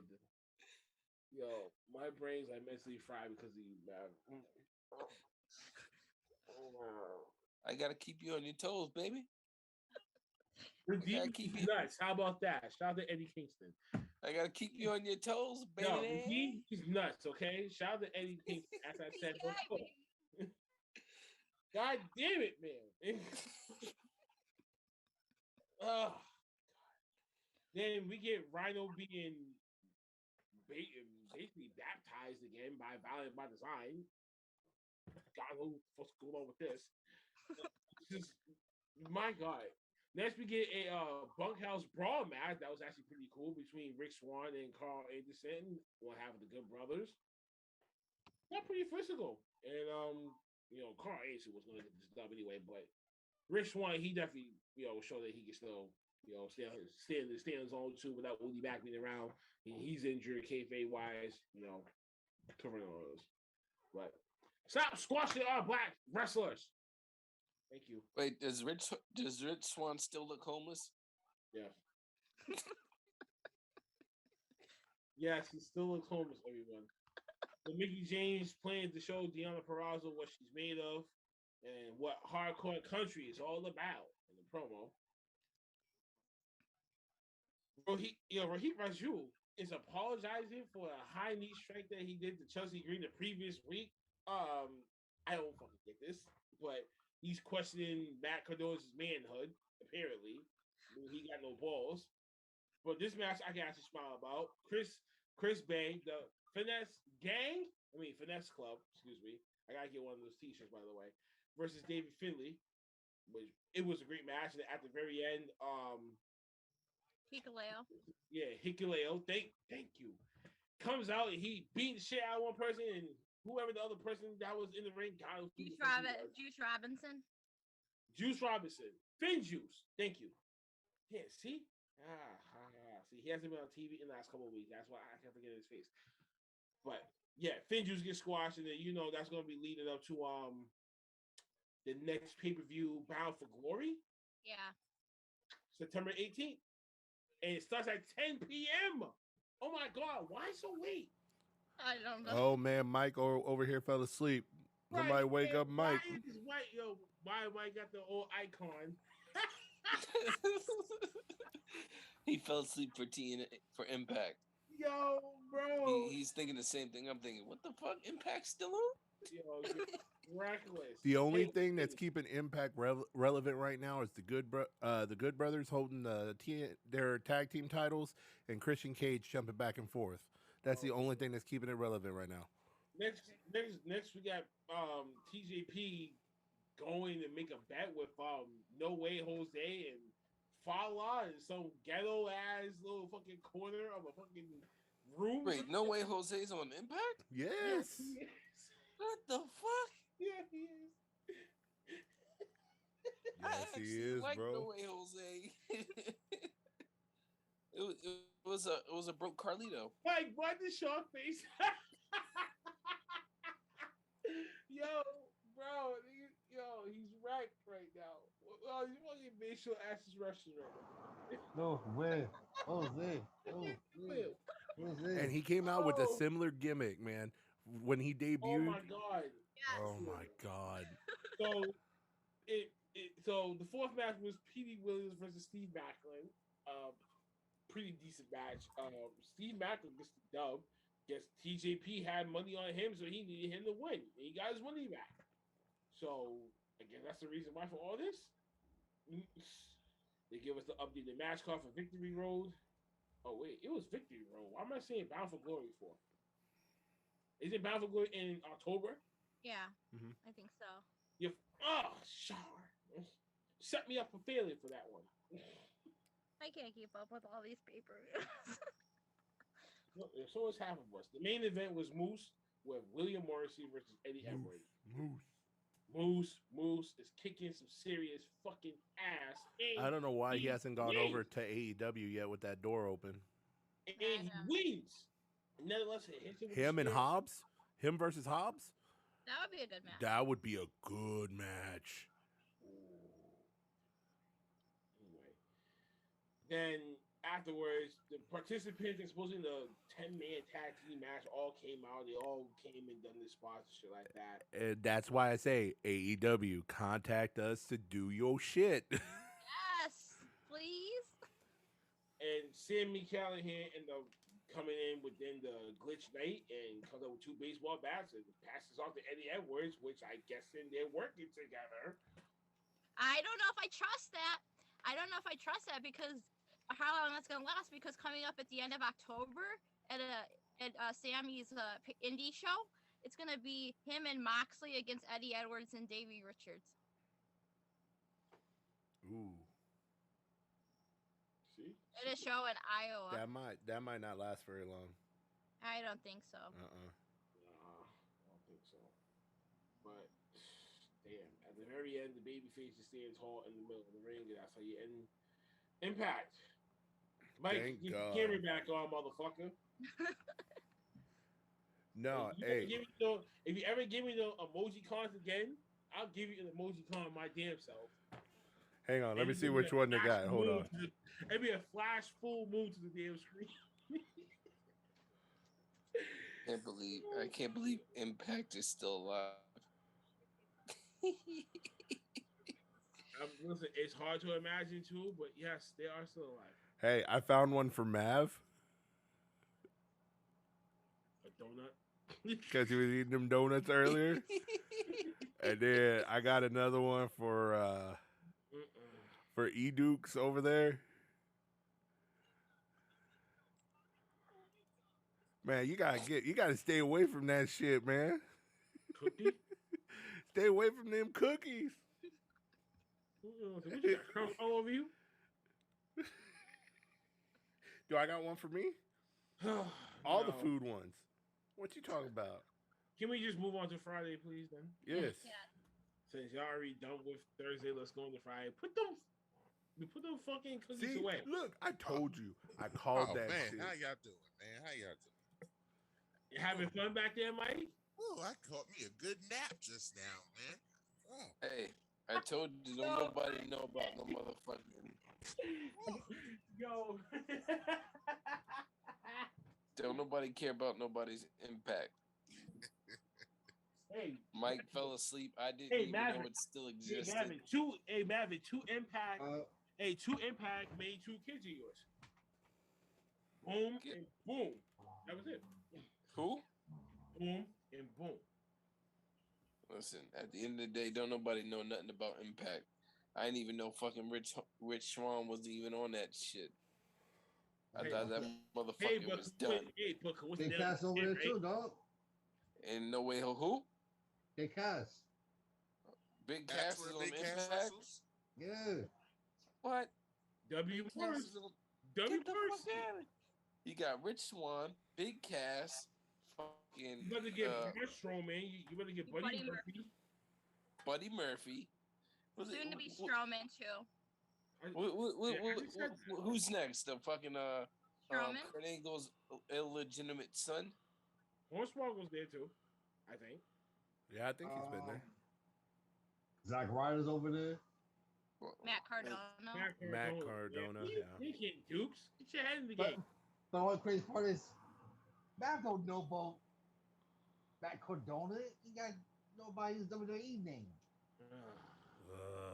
Jesus. Can we please get to Okay, the on best this show note, of the yeah, week? please. Let's just go. Yeah, can we please go to Madison Square Garden? Can we go to last night's Super SmackDown?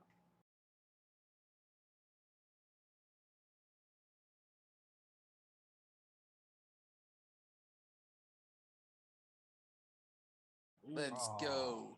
This was Let's actually a go. goodie. What's This so was actually super goodie. by WWE? We're going on a trip. In our Yeah, favorite our red favorite rocket ship Flowing through the skies, little Einstein. You can tell who got kids. I can't do On the Magic School Bus. Oh, Showing your age there, Dukes. Okay. Showing your age there, Dukes. Smackdown. Flag in the play. Ah. Thank God for football being on tomorrow. My God. Oh my God. Okay. The bloodline kicks off. The bloodline kicks off SmackDown. Oh my God. Roman Reigns is red hot fire. Acknowledge meets the crowd. Madison Square Garden, they ain't having it and shit like that. Who comes out? Brock Lesnar, Madison Square Garden, the crowd erupts. Comes in. Paul Heyman is still playing the shot factor. I mean, out of all the titles, why you gotta come to this one? Brock asks him, well, how come they didn't tell Roman that I was gonna be at SummerSlam? The crowd was like, Ooh. Roman was it. just looks at him dead seriously, takes back his belt, gets out of the damn ring, and just nostalgia time, I guess. And somehow, I don't know how the hell Paul Heyman got the fuck away with this move, but the reigning and defending speech. But before he gets fired, according to Brock, he's challenging Paul to make Roman accept his challenge to defend the Universal Championship against him, whatever. Got 5 seconds. He went to pick him up and hit the F5. Roman hits him with a Superman punch twice. Can't keep the man down. Then he's about to go after Roman and hit him with the F5. But as he's about to get ready to do it, the cousins come in, super kick him twice. He still stands, but of course, the two cousins, they're going to get the mollywop beating, as huge. And they did. And Roman flees, Paul flees. You know how the shit rocking. Babyface Brock Lesnar is kicking ass. And We all know what happens when you fuck with Brock Lesnar. You hit him one time, he turns into a monster. Yep. hey, but I got to admit, I kind of like this look on him, though, man. This is a good, face look for him. That rugged look. Because if anybody has been keeping track of Brock Lesnar, you know where he lives. He lived in Montana for a little bit. Now he lives in Canada, out in the middle of the freaking woods. Yep. So he has that full blown woodsman look. Like even when he trained for UFC, he trained out in the middle of nowhere. His team had to travel to him every day. So, I mean, this is a good look. I like it. It's over.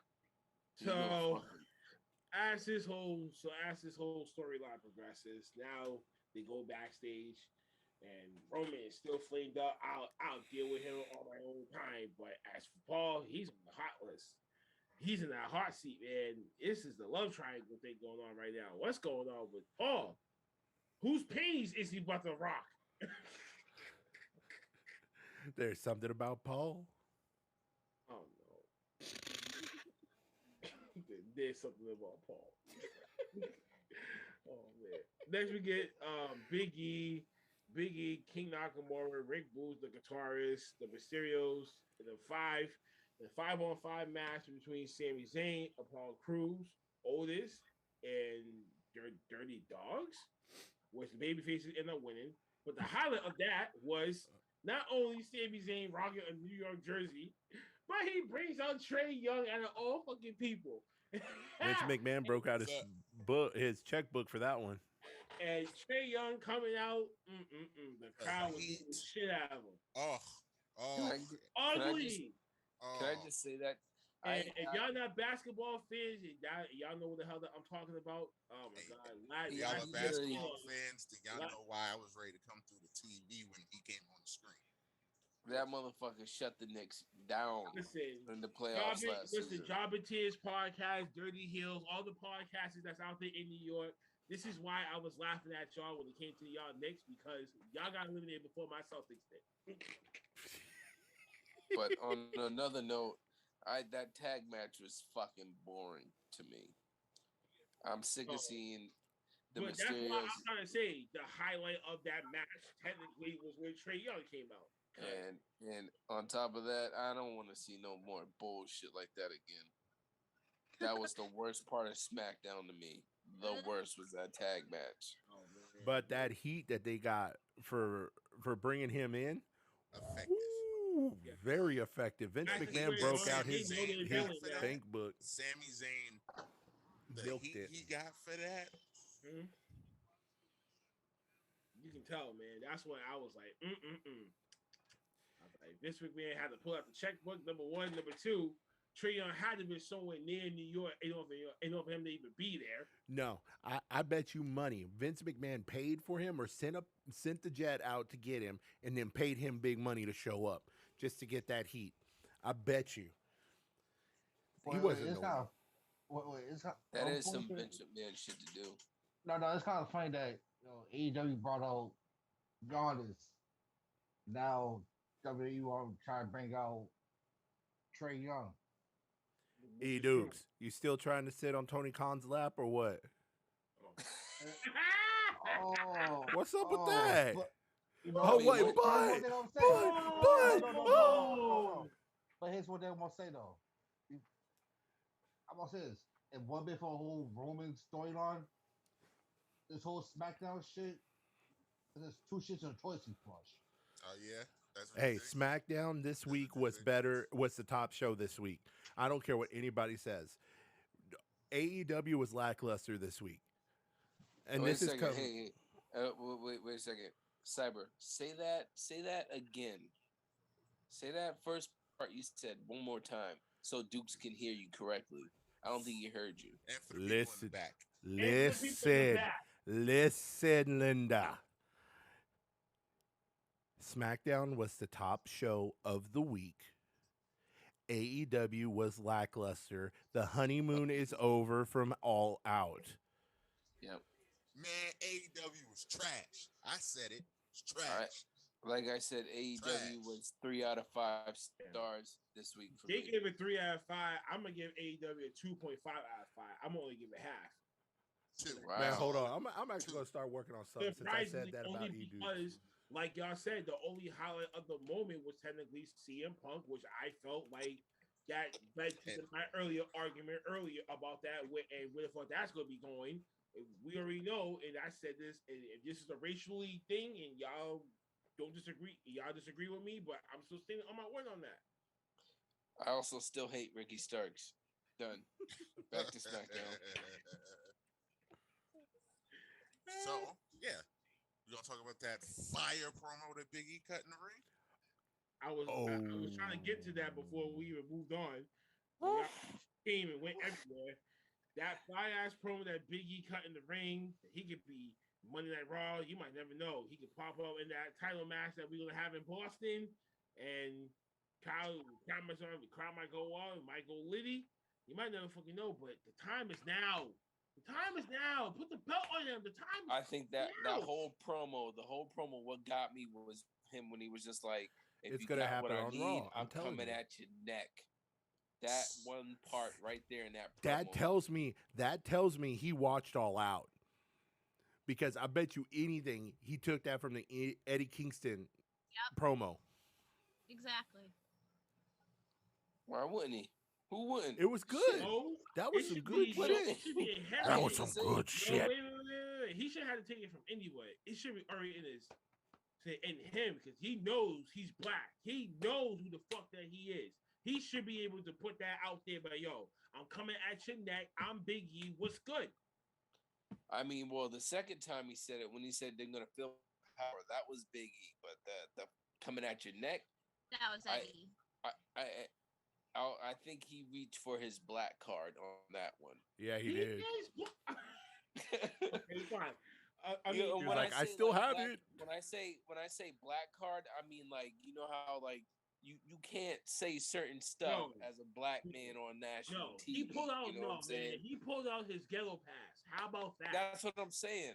That's what I'm Nah, saying. he There's pulled out certain his ghetto stuff you pass in can't that say. one last bar, and he said, "Nah, I'm coming at your neck." And we felt that. The black delegation felt that because that's us. That's Exactly. Us, you know what I'm saying? Like that's us. You know what I'm saying? Like, that's the hood. What you talking Uh-oh. about? I think I made E Dukes go dark. Wait, that. I know. He's upset. But boy, oh boy, the next thing that we got is a contract signing, folks. Bianca Belair looking fly as ever, but Becky Lynch now, I guess, a fully blown heel, coming out with the Who called that? red, coming out Who with the said that? red fur coat on, looking like little Kim out there, or some other shit. Her and Hey, Seth wait till you Rollins see is something. P Diddy and Little Kim. It's P Yo, Diddy and Little Kim. When she came out, the first thing I thought of when she came out was Seth Rollins. I did too. Fucking I Seth legit- Rollins. I legit said to myself, "Oh, she's trying to Funny. match this Funny. nigga Seth Rollins fly." Yep, and she's gonna start picking up on that shit, low key. And you're gonna start seeing it slowly coming up, but that's when you know Seth somewhere in that fashion room, like, she gotta match my shit, well, a little bit, but more of her shit. And she's gonna lose it only because you can tell just by the way she's acting. They're not gonna let her hold that title for too much longer.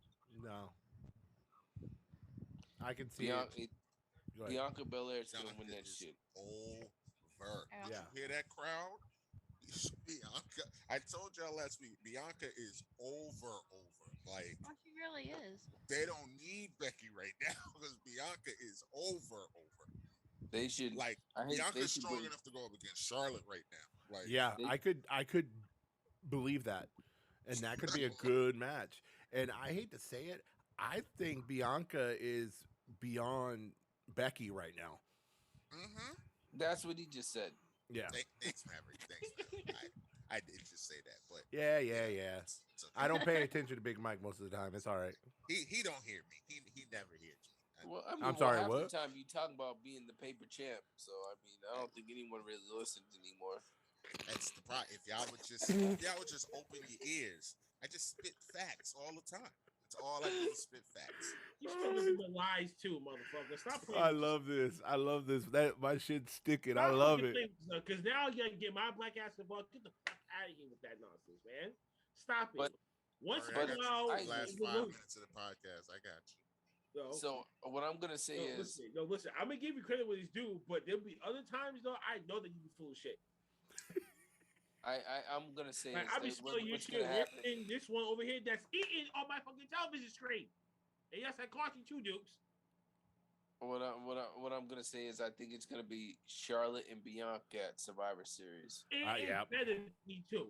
On I top hope of it. I'm so. expecting I hope that. so. Only because they're the bigger names right now. Becky Lynch is gonna lose this title to Bianca, and because of where Bianca is right now, it's gonna be the strongest versus the Queen, the EST versus the Queen.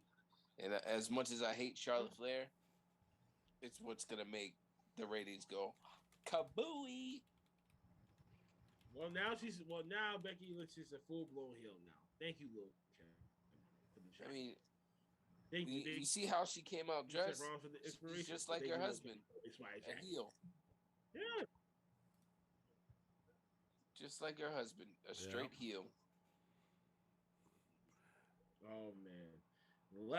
Next we got what technically was the match of the goddamn night. Period.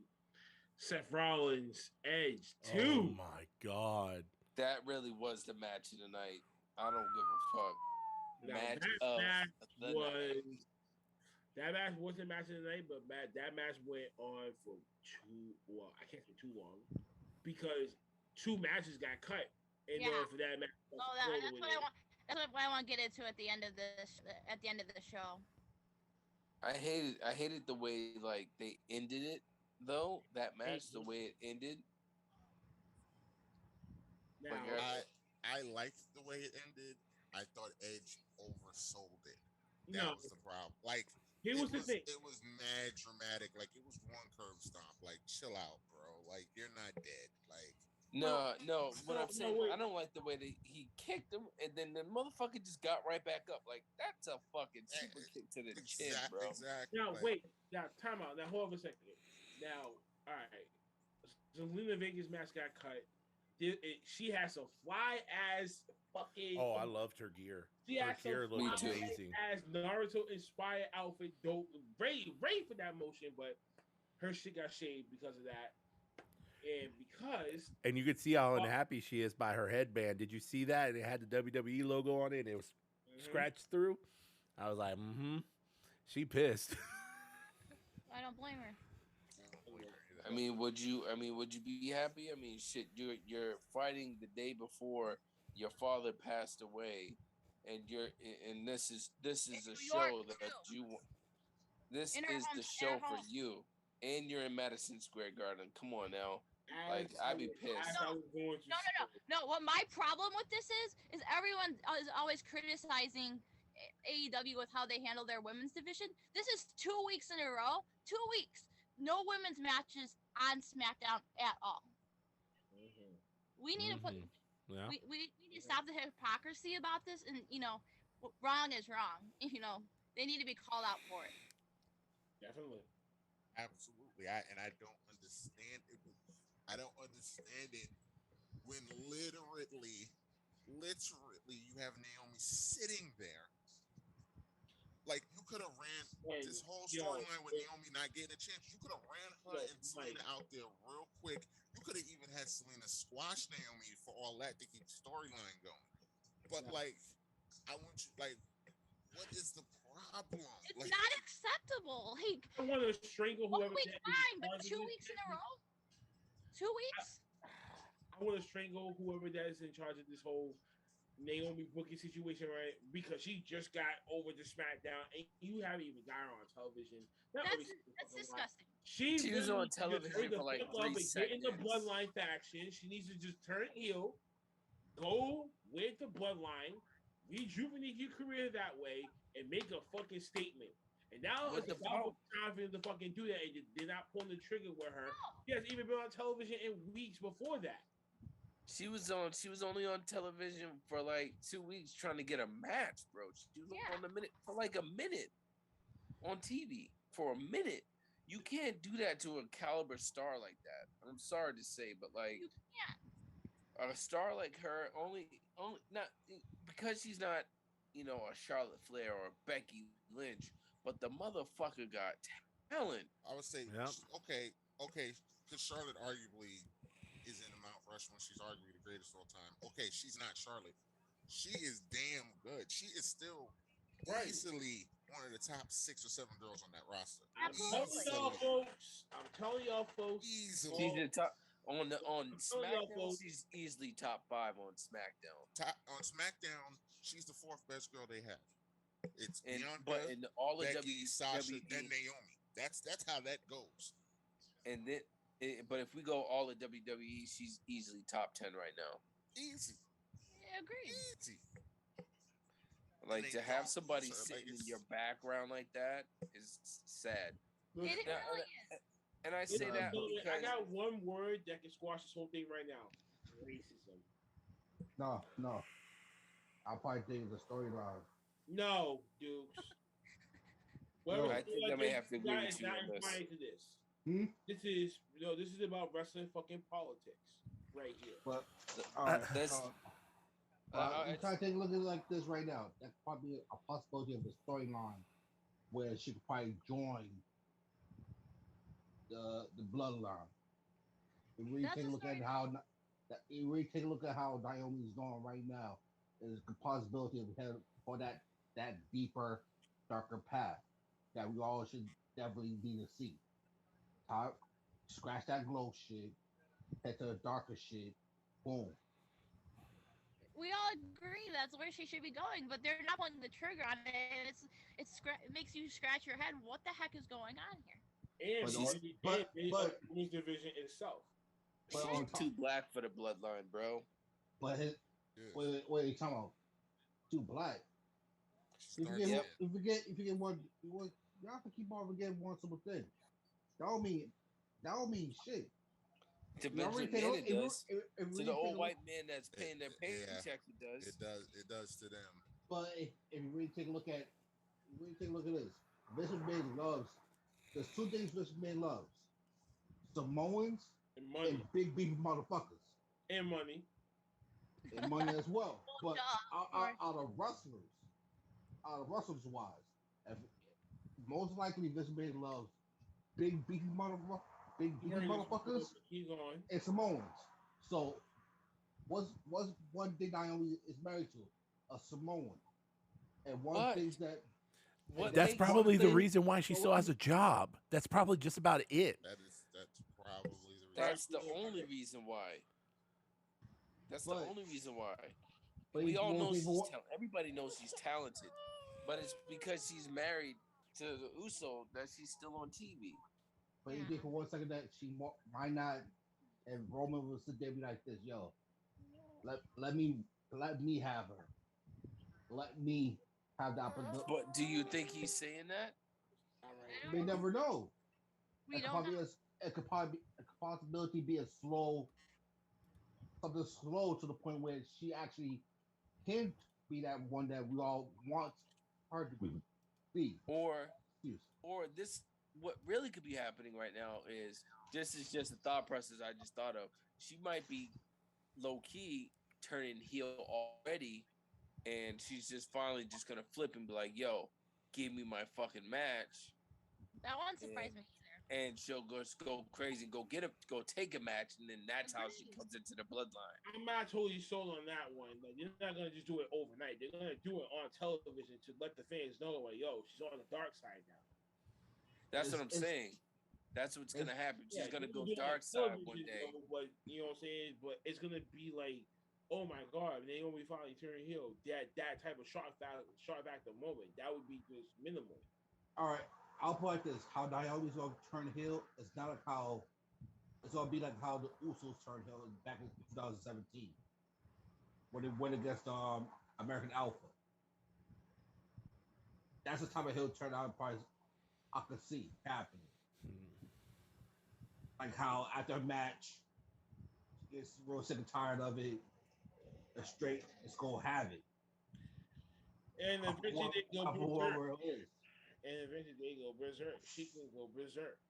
She can go that way with it. Next. But nonetheless, this was the match of the night. And just one quick thing. This whole finish should have been at SummerSlam. Done. Agree. Yeah. That's the end. Next match. That would have been the end of that. That could have moved on. So I could have moved on to someone the fuck else. Then we Alright, get the next main match. event. Then we get the main event, which was Street Profits taking on the Usos for the Tag Team Championships. Great match.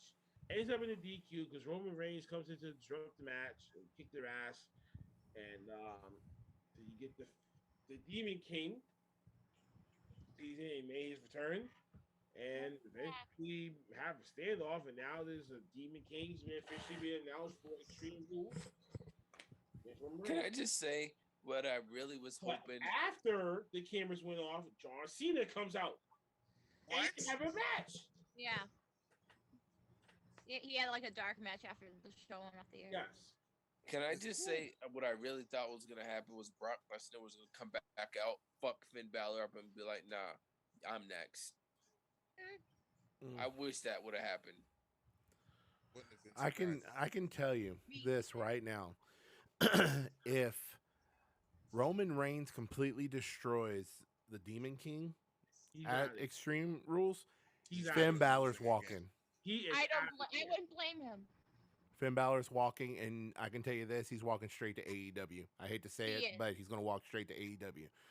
And Tony the whole Khan fucking will pick elite- him up. The whole fucking will. elite will literally be on fucking fire. No, yeah. no. Maybe? I don't see him joining the elite.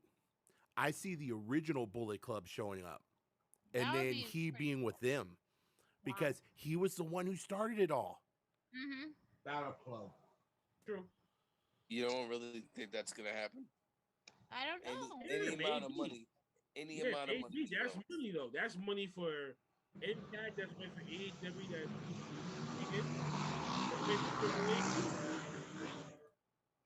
Because there are some members that actually don't have money for AAA themselves.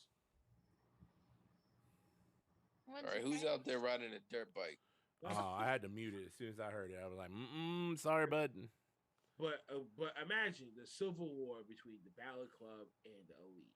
Oh, that would be. That would be pretty good. huge because Some you know Civil War games type of match. Oh, Tama Tonga, Tonga Loa are going to team up with him because Tama Tonga has a history with Prince Devitt from starting the Bullet Club. the Underboss is going to get involved, and then everybody who's associated with them is going to fall in line with Prince Devitt. That could easily be a good blood and guts type of match, too. Oh yeah, Yes. Oh, and bring back After SmackDown, Mhm. there was AEW Rampage.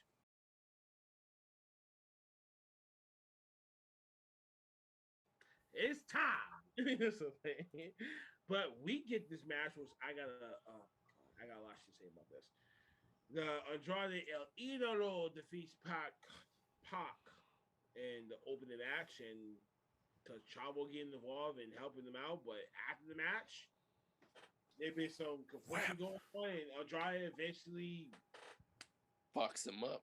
We have an idea why this is happening. We all know why this is happening. He's bringing in the big guns. You know, fuck.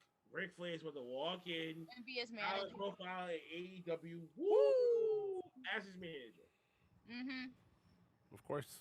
We don't know what that's going to happen. So what's going to That's happen? my uncle. What's happen with Chavo? We don't know.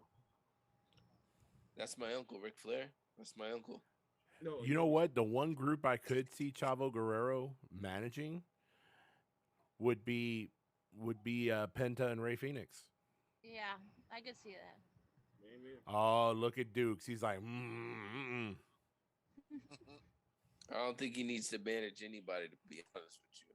Next, we got Darby Allin calling out Sean Spears and calling Sean Spears a generic piece of shit. And he really is. He wouldn't be He is? nothing without the He's not pinnacle. lying. He would be nothing without the pinnacle. The Sting calls out Tully Blanchard for grind Ric Flair's and Arn Anderson's coattails after all these years. Sean Spears eventually slowly sneaks around and ambushes Darby Allin and C4 his ass on the outside and leaves. Okay. So I guess they're gonna go with this route again. Yeah, that match is taking place next week on Dynamite. I can tell you this much. Sean Spears had more pull in the WWE as Ty Dillinger than what he does as freaking Sean Spears in AEW. Yep. Yep. Nobody want to talk about that though. Yeah, B. Talk about somebody being misused. And Okay, utilized. the year I went to the Right, Royal and Rumble and it was in You know that motherfucker. San Antonio. He went to WWE. Oh, Vince McMahon will have a field day with his ass. And don't be giving me that face, dude, because you know for goddamn well for that big beefy motherfucker, Oh, Vince McMahon will have a field day. That is my new big exposition toy. okay. Big So beefy motherfucker. So my thing is when the Royal Rumble was in San Antonio this past go around and Ty Dillinger was there, dude, the crowd was popping so much. I was even seriously thinking to myself, they could probably put this dude in a world championship match. He could lose and he would still have a massive pop if they would have done it right with him. And I'm like, that was the biggest he has been in his career. I can tell you that right now. Next if- we get okay. Adam Cole. And next we get Adam Cole saying that he trusts Kenny Omega. He trusts the Young Bucks with his lights. And with him being in the elite, they're unstoppable, and he'll mop the whole floor with anyone, apparently. Brian Danielson, excuse me, then cuts another promo himself. He said he wants a match against Kenny. But if Kenny is scared to set a challenge, then he'll gladly face any hungry talent. Which that's basically going to be doing what Frankie Kazarian has been doing for months now to becoming the elite hunter. It's really funny that he says, I trust these guys, but these guys should not trust him. I tell you that. He will stab them in the back the second he gets that opportunity, and it's going to be beautiful when he does it. Adam Cole is the Sami Zayn of AEW. Nah, With the backstabbing. With the Okay. If The y'all know the backstabbing, history- yes. Y'all know the history of what Adam Cole does to anybody. Yeah, it's gonna be a whole lot of backstabbing real soon. Like I said, Especially he will be the Sami Zayn of AEW when it comes to backstabbing. No. I would not say Sami Zayn. I would say Kevin Owens. He's gonna backstab Kenny Omega. Yeah, he's gonna be the new leader of the elite. He's gonna do exactly what The Rock did with the Nation of Domination. I can see that. Mike, don't you be yawning, motherfucker. I had a long day, man. I'm tired. Rampage is trash too. Like, let's wrap it up. Like, oh man, next again, Mike just wants to give his tag. All right, next again, 6-woman tag. Ruby Soho, Chris Statlander, and Rio defeated the AEW World Women's Champion Britt Baker, Jamie Hayter, and Rebel. Nah, pretty good match. Chris Statlander, oh my God. Yes. Last but not least, the main event was Brian Pillman Jr. defeated Max Caster. And I guess he's back with his suspension. So now, after the match was over, the Acclaim jumps Brian Pillman Jr. And John Moxley comes out to make the hometown save, of course, and celebrating the hometown. That was it. That was Rampage. whoop-de-doo, that main event was horrible too. Horrible. Like, oh my like God. I really could not believe they had. I was literally sitting here like, you're telling me Brian Pillman Jr. is the main event? Like, that's what we're doing? That was what the only I get why they did it. I know why they did it. I thought that they would have did the Andrade Pac match as the main event, but the only reason They should have did flip flopped that match. the only reason they did the Brian Pillman Jr. They didn't even give Pac and fucking Andrade the intros. Exactly. I said, yo. You know what's weird about that? First thing I told y'all was ill. They didn't give the intros bad. They actually cut time from off that match. Like from what I heard, during the taping when they taped it, that match was like over like 20, 23, 25 minutes. They cut time off that match. Oh, that's even they worse. They should have flipped it around. They should have made Brian is... Pillman open the show and fucking. That's what I thought. That's Andrade what we were talking about too. That they should have had that be the hometown hero main event. But the only reason they had that match main eventing is because it was his hometown. Who gives a fuck? They apparently they do. They just like let the hometown Brian hero Pillman. He's not even as good as his dad. Get the fuck out of here. He's not even. He can't even lace his dad's boots. Fuck out of here. These are all facts. These are all facts. Like he needed to open the show, not fucking close it. I'm sorry. I don't give a fuck. That was just like. That's what we got. I just could not. That's what again. Again, Cyber, I'm just gonna repeat myself. I'm gonna repeat you. I'm gonna ride your coattails. SmackDown was the best show this week. Facts. Everything else was boo-boo snacks. SmackDown was the best show. NXT was the second best show. Whoa. Whoa, what? Whoa, what? Uh-oh. It's facts. It was facts. What? NXT was better than both AEW shows. Rampage was better than Dynamite only because it was an hour. Well, let's take a look. You told me You say NXT was a Yes, good you show. don't have to finish. Yes, yes, it was better. SmackDown, Oh. NXT, Rampage, Dynamite, Raw. And Raw only Raw is lost always because gonna Raw be was last 3 to hours. with their heads out of their butts. So AEW I will hate to have say it, second. Impact was Throw fucking Impact in better there, than too. than Throw fucking Impact was in better there, than too. Raw. Right, man. Impact Yeah, is better every than show's Raw. better than You Raw. guys have been asking guys steady for the last several weeks.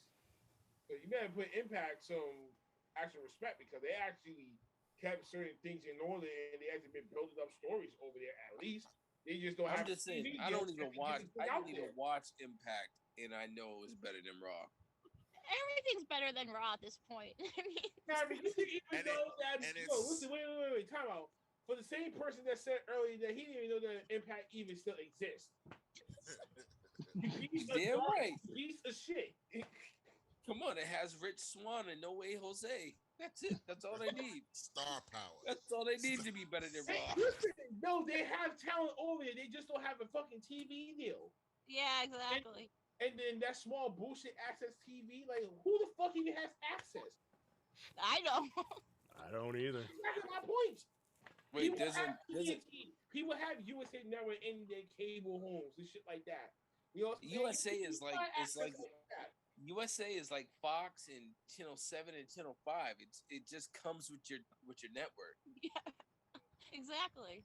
That TNT, TBS, like I'm sorry, but I'm not gonna be sitting here looking for no access TV to me is like the access channel to your hometown, like Dorchester's like channel 21 and fucking like everybody's channel 21. It's called Access TV, motherfucker. Yo, no, that's Facts. what you did. And Dukes, I'm gonna let you know. I'm gonna let you know how bad it is. Oh my god. Your boys only beat Raw because Raw's 3 hours. You know that, right? Because like Now if you that's can- now that's if you fact. condense Raw to 2 hours and get rid of that filler, you had a real shaky week then. Because I'm gonna tell you, Bobby Lashley is still quite entertaining. His segments are really good. Him and MVP are really good, and RK Bro is really good. The problem is once they go off the screen, Raw kind of falls off a cliff. Raw kind of goes like this. So And if it wasn't for New Day this week, they and if definitely it wasn't would for have fell New off. Day, like Oh god. you, I hate to say it, but Yo, if New Day would have won carried them. that tag team turmoil, that would have been fucking it. They would have been the new champs. I'm not even going to front. Like New Day put in work this week. Like to the point to They where even put in Kevin work. Nash even shouted them out on Twitter. He was like, it was like, that looked good. That NWO gear is fire. Oh, I yeah, don't know who dude. came up with that, but that NWO gear is fire. Yo, mean, his fucking gear was on point. His fucking gear was crazy. And Yeah. do y'all follow Kofi on Instagram? Yes. Did you see what he put about the stilts? No, I didn't. His original concept for that outfit was he was going to come out with stilts so he could be tall like Kevin Nash. But the Oh, that would problem have been is badass. when he got the stilts, he kept busting his ass in him. So he was like, I'm not going on TV wearing those stilts and I'm not going to fall on TV. So he just went regular. But he had stilts that he was going to come out with it to make him tall. Like, yo, New Day is a different level. Yo, them Now dudes is on a that's different sports level. entertainment. Them Now dudes is that's different. what you said. Sports entertainment. And that's why I told you. That's why I said New Sports Day is. entertainment, which This is what they want. This is why they want Big E over there, because that is gonna keep boosting their fucking ratings to have New Day all together. Should have never broke him up in the first place. But Right. it worked out because Big E has grown so much Just since like- he left. So Just like they should have never broke up the Hurt Business, because that was keeping them they alive should have during the never whole broke the COVID. Hurt Business. So. During the whole pandemic, when there Like, was no could you audience, the Hurt Business was keeping them alive on Raw. Can you imagine right now if they had kept the Hurt Business and we're coming into to Survivor Series and we could have had Hurt Business Bloodline? Oh, What? yeah. What? Oh my God! Take my money right now. Take it right now. No I joke. hate to say it. I'm only Fact, gonna say it's this facts. because I have to, but Hey man, they don't want no niggas versus niggas on TV. We Main barely got lucky main with eventing, Bianca and Sasha. main eventing too.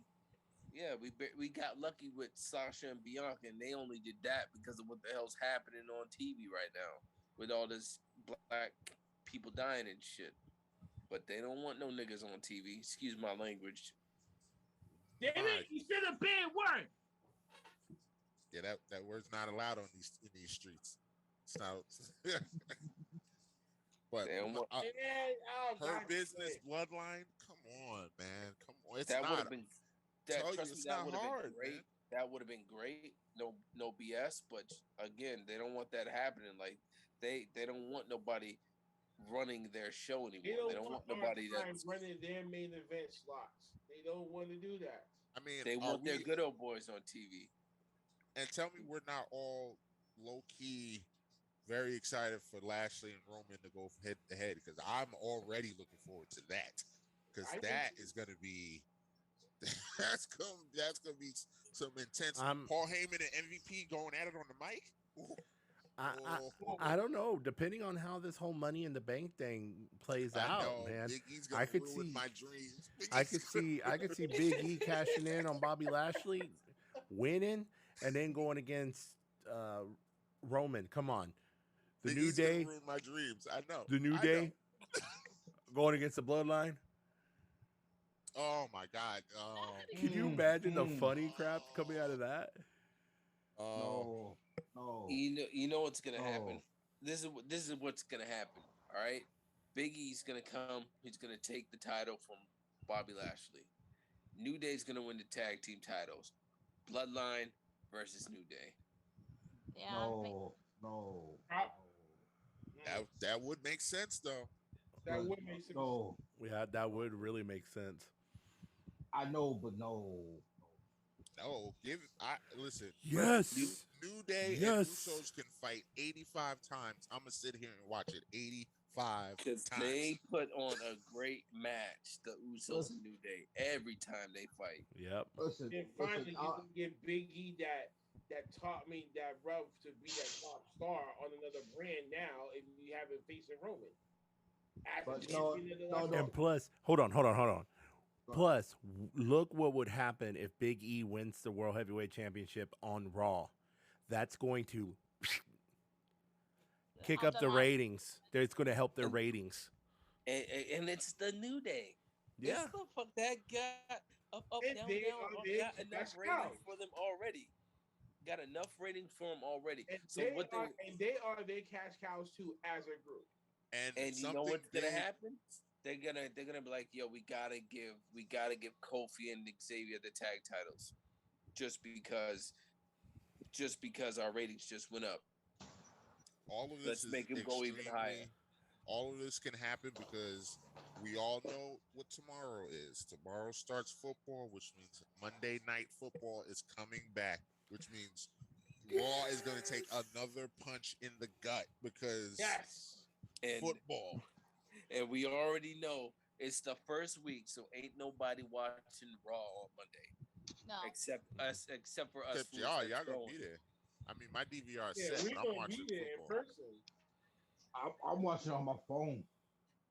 I'm watching football on my phone. I hate to tell you, but because I'm in like 2 And fantasy more drafts. importantly, who even plays on Monday night anyway?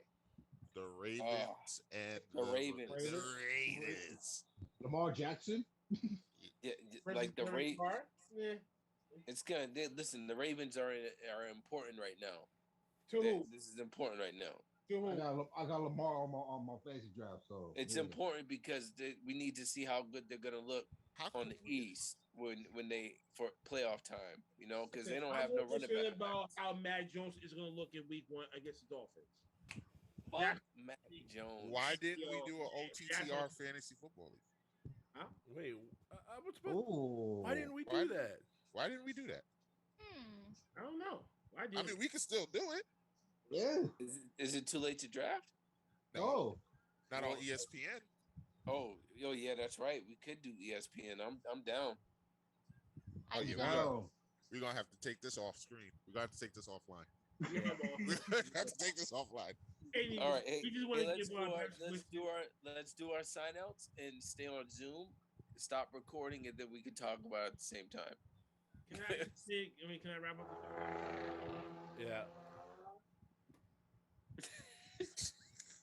Freaking Whose dude. motorbike is this? Hey, shout outs to Triple H. Give him thoughts and prayers after he Absolutely. Let's give him his flowers while he's still here. Yes. Because I don't know about y'all, but when I saw he was trending, my heart dropped. Yes. I was like, no.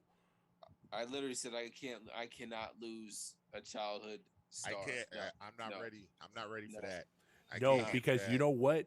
He is so big and he's so important to so many wrestlers out here. Not only would the WWE say something and do something for him, AEW, probably most of the indies would do something for him because that's how Yep. big he is. He loves wrestling too much, man. That dude has done so much for wrestling that every promotion will probably do something for him. Yep. Even Impact. They're still around? I didn't even know they were on TV. I thought they were still just on Twitch. They're All right. on Oh. Twitch. You're wrong. Let's I go forgot and they were do on public access TV. Okay, let's go and do our sign offs, guys. Let's go ahead and wrap this up for the week. Lord, but just give him his flowers while he's still here. Al Snow ended up saving the kid too from Riptide. Give him his flowers as well. Absolutely. You know what I'm saying? Mike, you can't even save your own goddamn self, so correct your damn face and your head. But at the end of the day, be kind to each other. Follow us everywhere. Buy our merchandise. Play our episodes. Hit that like, share, subscribe. That's all we gotta fucking say about this, ladies and gentlemen. I got nothing else to say. These kids today, y'all might fuck me. Hey, we have to though. We have to. I Y'all haven't might seen you guys in a fuck me, couple and weeks. Listen, my brain is legitimately fried as of this very moment. Y'all listen, but y'all got your win second, man. Just go. Yeah, I'm done. All right, go, Mav. I just want to say honestly, everybody, thank you for watching. Stay tuned in, and as we all know, Triple H he's give him his prayers, but hold on to everyone around you because you never know. Just like we didn't know what was happening with Triple H, don't just hold it to him. Hold it to everybody dear to your heart. Also, fuck WWE, bring back WWF. Oh, and one more bit of news too. Gable Stevenson has signed a multi-year deal with WWE. So this is that from that as well. So yes, him and his brother now both officially signed with WWE. You might never know what they're gonna bring up. Yeah. American Alpha 2.0. Yes, Mike. Exactly that. The Steiner brothers. Steiner Brothers. They gonna do something like that. I can see it. All right, Char, go. Follow us on all forms of streaming services, all social media, and like Mav was saying, say I love you to everyone that you're close to. Be there for each other because you don't know when it's gonna be your last day. And I thought he was gonna say fuck WWE, bring back WWF. I thought she was gonna say. I really thought so too. Yeah. If she would have, I would have been like, yes. We need to start a damn petition with that. That's my sign for Monday Night Raw. All right, Mike. So we got WWE, you ain't shit. We get fuck WWE, bring back WWF. I'm gonna basically say Raw. I'm gonna basically have a sign that's just gonna say Raw is trash. If Uncle Fats doesn't have a sign that literally just says bacon, he's not real anymore. He's not. I don't know who he is. I don't know who he is. The only thing the sign can say is bacon. That's it. That's the sign. That's the sign. What if he makes like bacon strippers? Then everybody's gonna be like, "What the hell is that?" He's the Bacon King. That's Bacon King. That's what he is. Man, he needs to hurry up with this sabbatical, man. Because I've been waiting to give him this AEW work too. He's been absent catching this AEW smoke. I mean- Yo, as of right now, Uncle Fastest, I'm currently he's in Bacon Church. He already got this Bible right here. Y'all believe me? I was definitely will show you. He has a Bacon Bible, ladies and gentlemen. Dude, there's a lot of things that you don't know that I know already. So let's just keep that between me and you for now. On some Jay-Z takeover shit. All right, Mike, go, Oh man. damn! Just like it's like that. Yeah, it's just like that. You know what it is. Short and sweet. Follow me. IM_MBJ on all the socials. First OTTR champion, soon to be two-time Boring! OTTR Shut champion. up! Stop! We're not following It's you. boring but effective. I just want everybody at home to remember that every time I do this, they keep saying, we're going to beat you. Yet, no one has been in the title picture more than me. We're not gonna Well, follow. wait, time out. Hold on. Except for me, motherfucker. So You have to keep getting these perfect scores. The only reason you have the belt is because you keep getting these perfect scores. You make one mistake. I know my content. That's Just why. like John I Cena, know he my lost. content. That's why. So apparently, Make one mistake. One mistake. It's over. And It's you over. not gonna made follow that you. one One mistake. The mistake. last pay-per-view, and otherwise you wouldn't even be here. One mistake. We're not Y'all gonna all follow you. made that Ruben Soho, mistake. if it wasn't for Y'all Ruben all Soho, made that Cyber wouldn't mistake. even be here. He Bullshit. wouldn't even be here if it wasn't for Ruben Listen, Soho. man. Yo, listen, man. This is like the ghost of Christmas past. You are the ghost of Christmas fucking past. Okay? Stay the fuck back there. I am the present. You are the past. And I am the future, so you need all y'all need to hush your Yeah, mouths, all man. right, Cyber. Yeah, I believe it when I see it, Cyber. I believe it when I see it. I ain't saying believe shit. it when I see it. All I'm right, staying Dukes. out of this argument. All right, Dukes. And if you say OnlyFans, I am muting you. Nah, I'm gonna say something different. You feel me? No bacon involved, no food involved, please, and no 16 imaginary girlfriends that you masturbate to, please. I can't deal with this goddamn shit. it. I just can't. Look at it, goddamn it. Yeah. But now, shout out to people who listened to us. I'm sorry I came late to the party, but I've been at work most the whole entire time.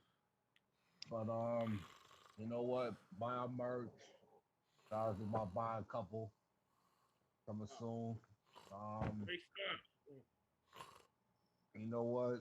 Simon, wake your ass up. Huh? What? Oh, I- what happened? Man, I'm Dukes. sorry. I'm sorry, but I feel like Mike right now about going to sleep.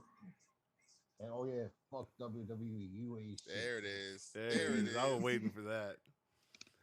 It took you long enough. All right, guys. As Boys always, and girls, ladies and gents, babies, children of all ages. This is OTTR. We signing off. We'll catch you on the flip side. Y'all, you can catch us at Monday Night Raw in the crowd with our signs. If we get kicked out, at least we're gonna have a fun night bar hopping, I guess. Try to watch it from somewhere. When it I'm comes pretty to sure we can get one of those bars to turn it on. oh, I guess it's just fuck Yeti tonight. Okay. All right, guys. We'll see you next time. I'll bug with you, Cyber. Go ahead. No, we no, don't it's want to all hear you good. anyway. Nah, you're like Impact. You're only on public access television. Oh. Oh. Damn, that cut deep. Ugh. Cyber, you better Woo. get back at this now, man. I'm giving you carte blanche now. Oh my God, man. Man, we agree on so much. What the hell you doing, man? Oh, this Yeah. guy. I gotta mess Man, with everybody. I a little got bit. you. I got you. But man, come on. For someone who likes to wear a mask so damn much, man, I do not know why in the hell you still ain't wearing one, man. It's my off night. It's your off night? Well, Yeah. shit, every night needs to be your on night. Oh. God damn. Ba-dum. Oh, I got one. All right. Nah, man, I'm tired too. I'm ready to go to bed. All right, guys. Well, as always, thank you so much for tuning in. We do appreciate it. And as everybody else was saying, especially with everything that's going on in the world, especially with Triple H, with his medical issues, and also, even us, we may even have medical issues that, other people don't know about. We got to make sure we tell each other we love each other. We need to take care of each other. We need to be that ear for people. We definitely need to do it. And Blackheart, I see you over there freaking laughing. You, man, try to be serious here for a second. You're over there laughing. No, I'm not laughing at you. I'm laughing at one person. I'm laughing at one person in my head. Oh my God. Okay. Anyway, guys. Hashtag monkey. All right. So, and also too, guys, even though when this goes up, it's going to be after, but it's been 20 years. So, we still need to remember, hey, we need to live like it's 9/12. You know what I'm saying? Yes. Not everything that's going on right now. We need to remember how we were when that happened. So we came together. We were one group. We were not separated. Well, technically, it is 9:12 because it's 1:03 in the morning over here in Massachusetts. Yeah, well, it is here too. So here I am trying to be serious for a minute. All you motherfuckers are over here. I'm just saying, you said live like it's 9:12. We understand. All right, so appreciate you guys. Hit the follow button, share, and we appreciate all y'all. So only one thing I'm just gonna say is monkey who's an ape. And we done with this. Oh Jesus Christ! You said no more monkey and an ape. We don't need it. Well, I just said we don't need a new monkey with an ape in here. Let's try to avoid that, ladies and gentlemen. You know who the hell I'm talking about. Shout out to my OnlyFans. And on that note, we are done with this. All right. We bid y'all adieu. Catch y'all next week. Good night.